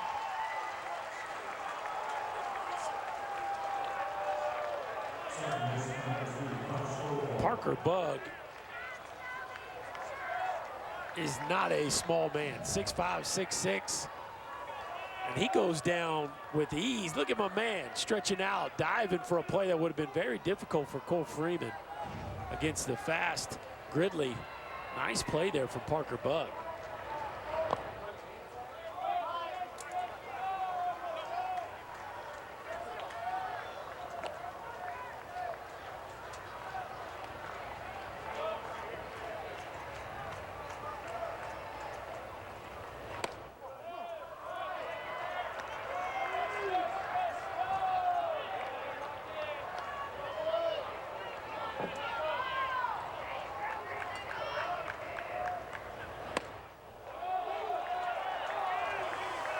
Boy, you don't want Mangum and the boys up in damaged situations here. Parker Bugg's got to get right back in this count.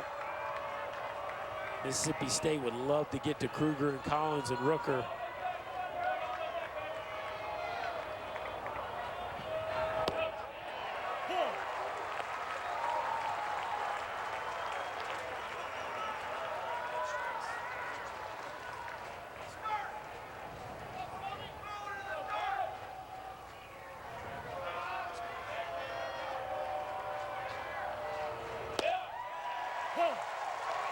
Now it's full 3-2.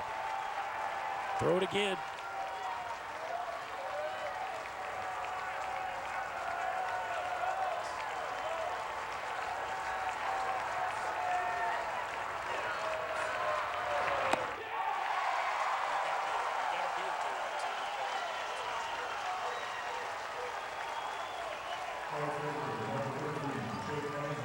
Two outs after the strikeout. Yeah, how about this for getting back in the count? Goes 3-0 and comes right back with 3 straight heaters. Climbs the ladder for that one.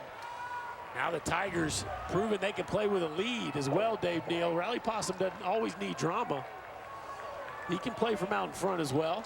It's also not a one-run game. That's right. Who knew? A little different for LSU tonight. Jake Mangum with 2 outs.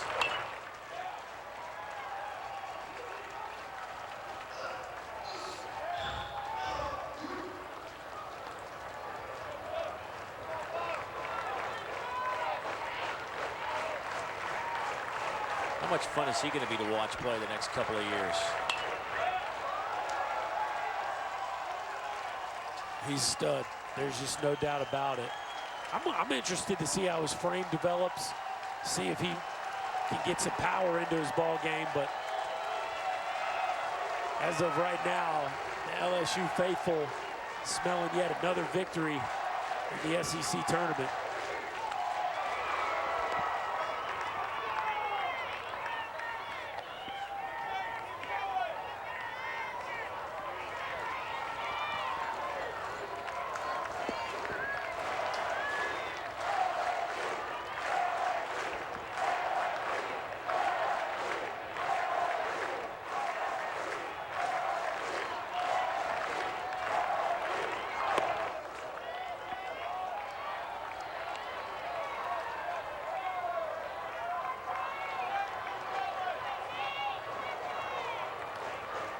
You look good in one of those, Berkey.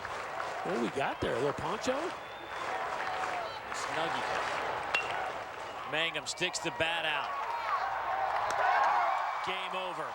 LSU has won 3 straight here in Hoover, Alabama. 6-2, the final score tonight.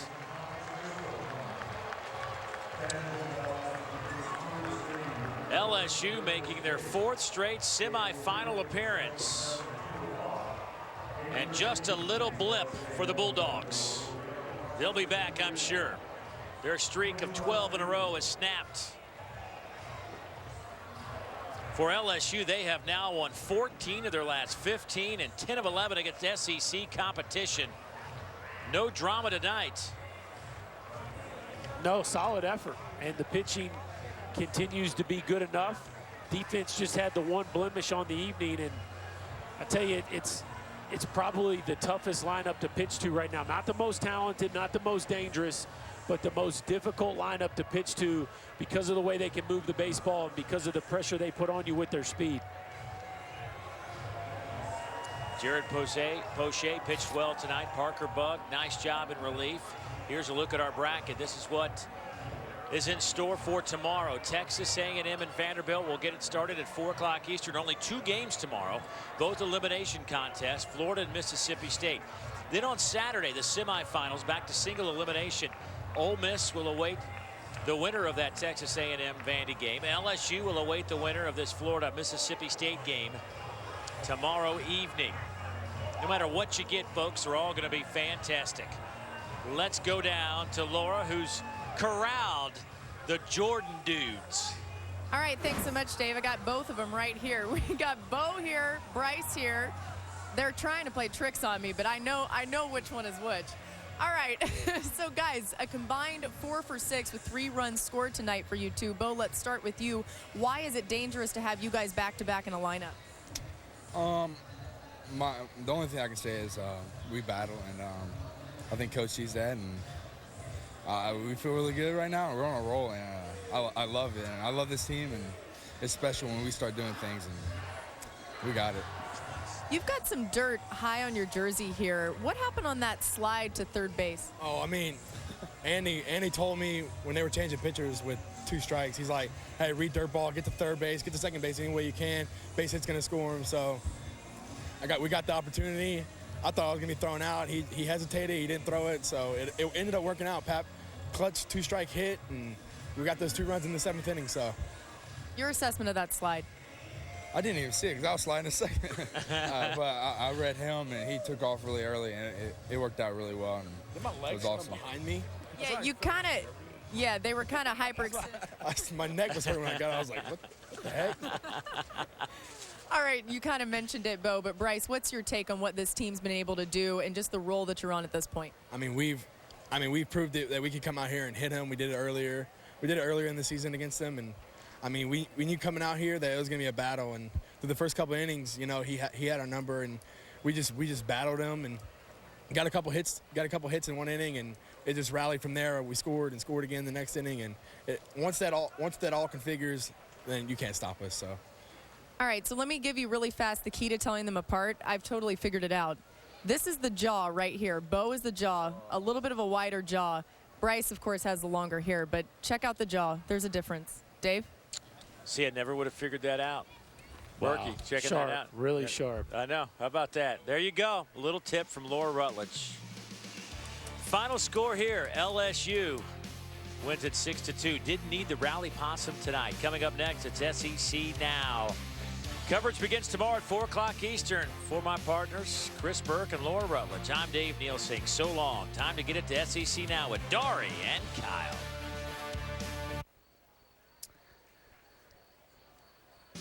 All right, guys, thank you very much.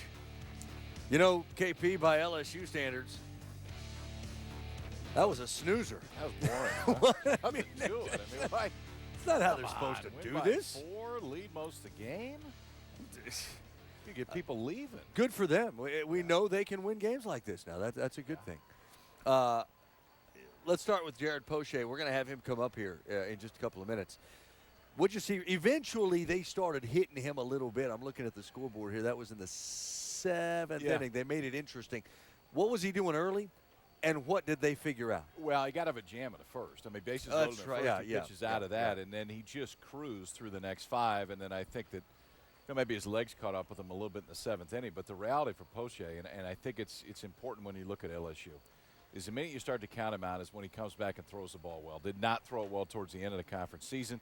Comes back in a midweek game, throws it well against Notre Dame. And then today you saw why Poche has been in that weekend rotation for the last 3 years, because he just figures out a way to get it done. And he did it again right there. He doesn't have the stuff that Lang does. He doesn't have the swing and miss stuff that some other guys in this league. But he seems to get big outs when he needs to get big outs. And the stage does not bother him. In fact, I think he enjoys a stage like this, and he pitches even better. Dakota Hudson on the other side. Yeah. LSU eventually just kind of chipped away at him. Single. They didn't crush him. They didn't hit him hard, but they were effective against him. How come?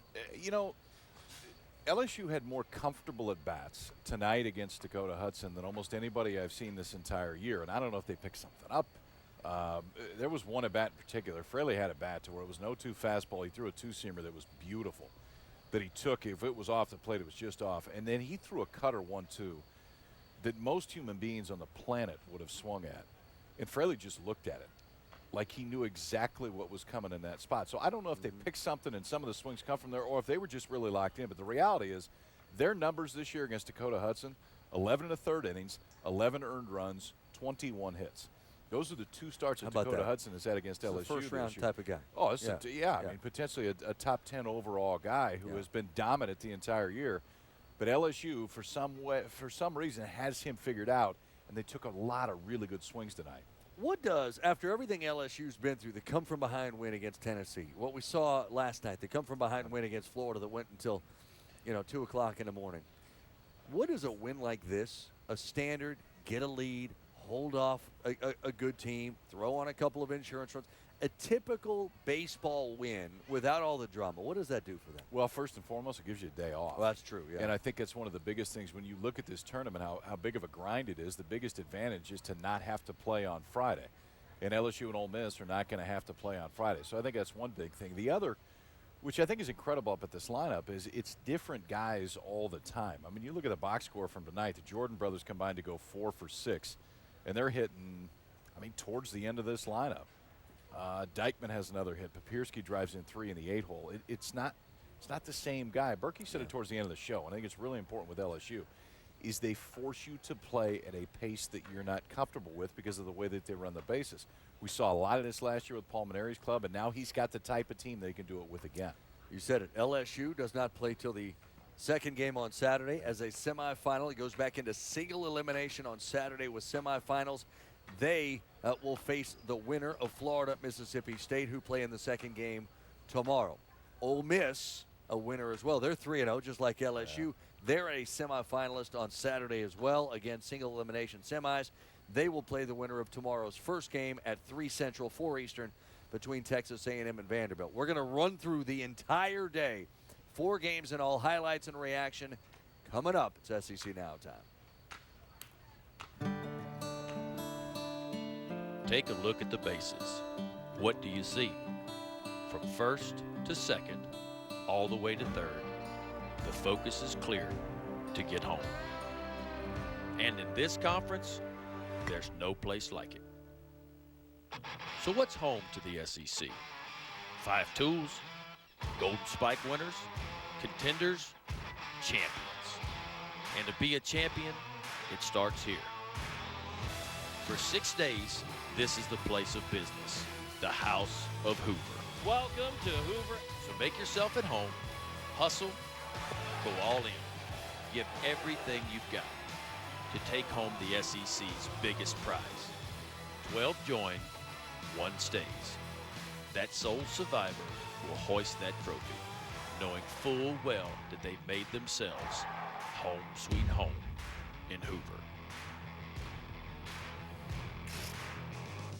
Hoover, Matt, all quiet after day 3. 4 more games were played at the SEC baseball tournament.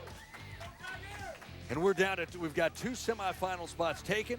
We've got 2 more to be filled. They will be filled on Friday.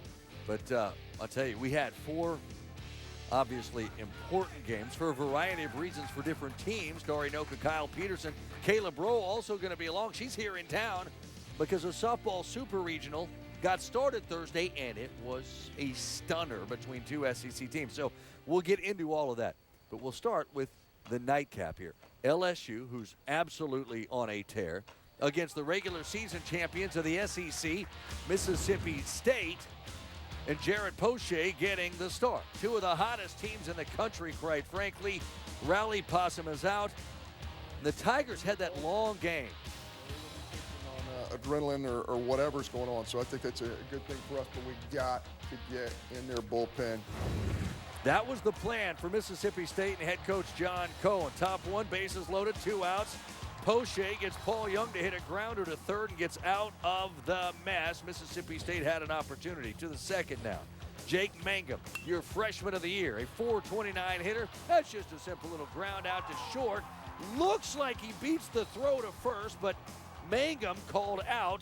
Call stands. We go to the third. 1 on for LSU. Dakota Hudson on the mound. Antoine Duplantis, the grounder to right.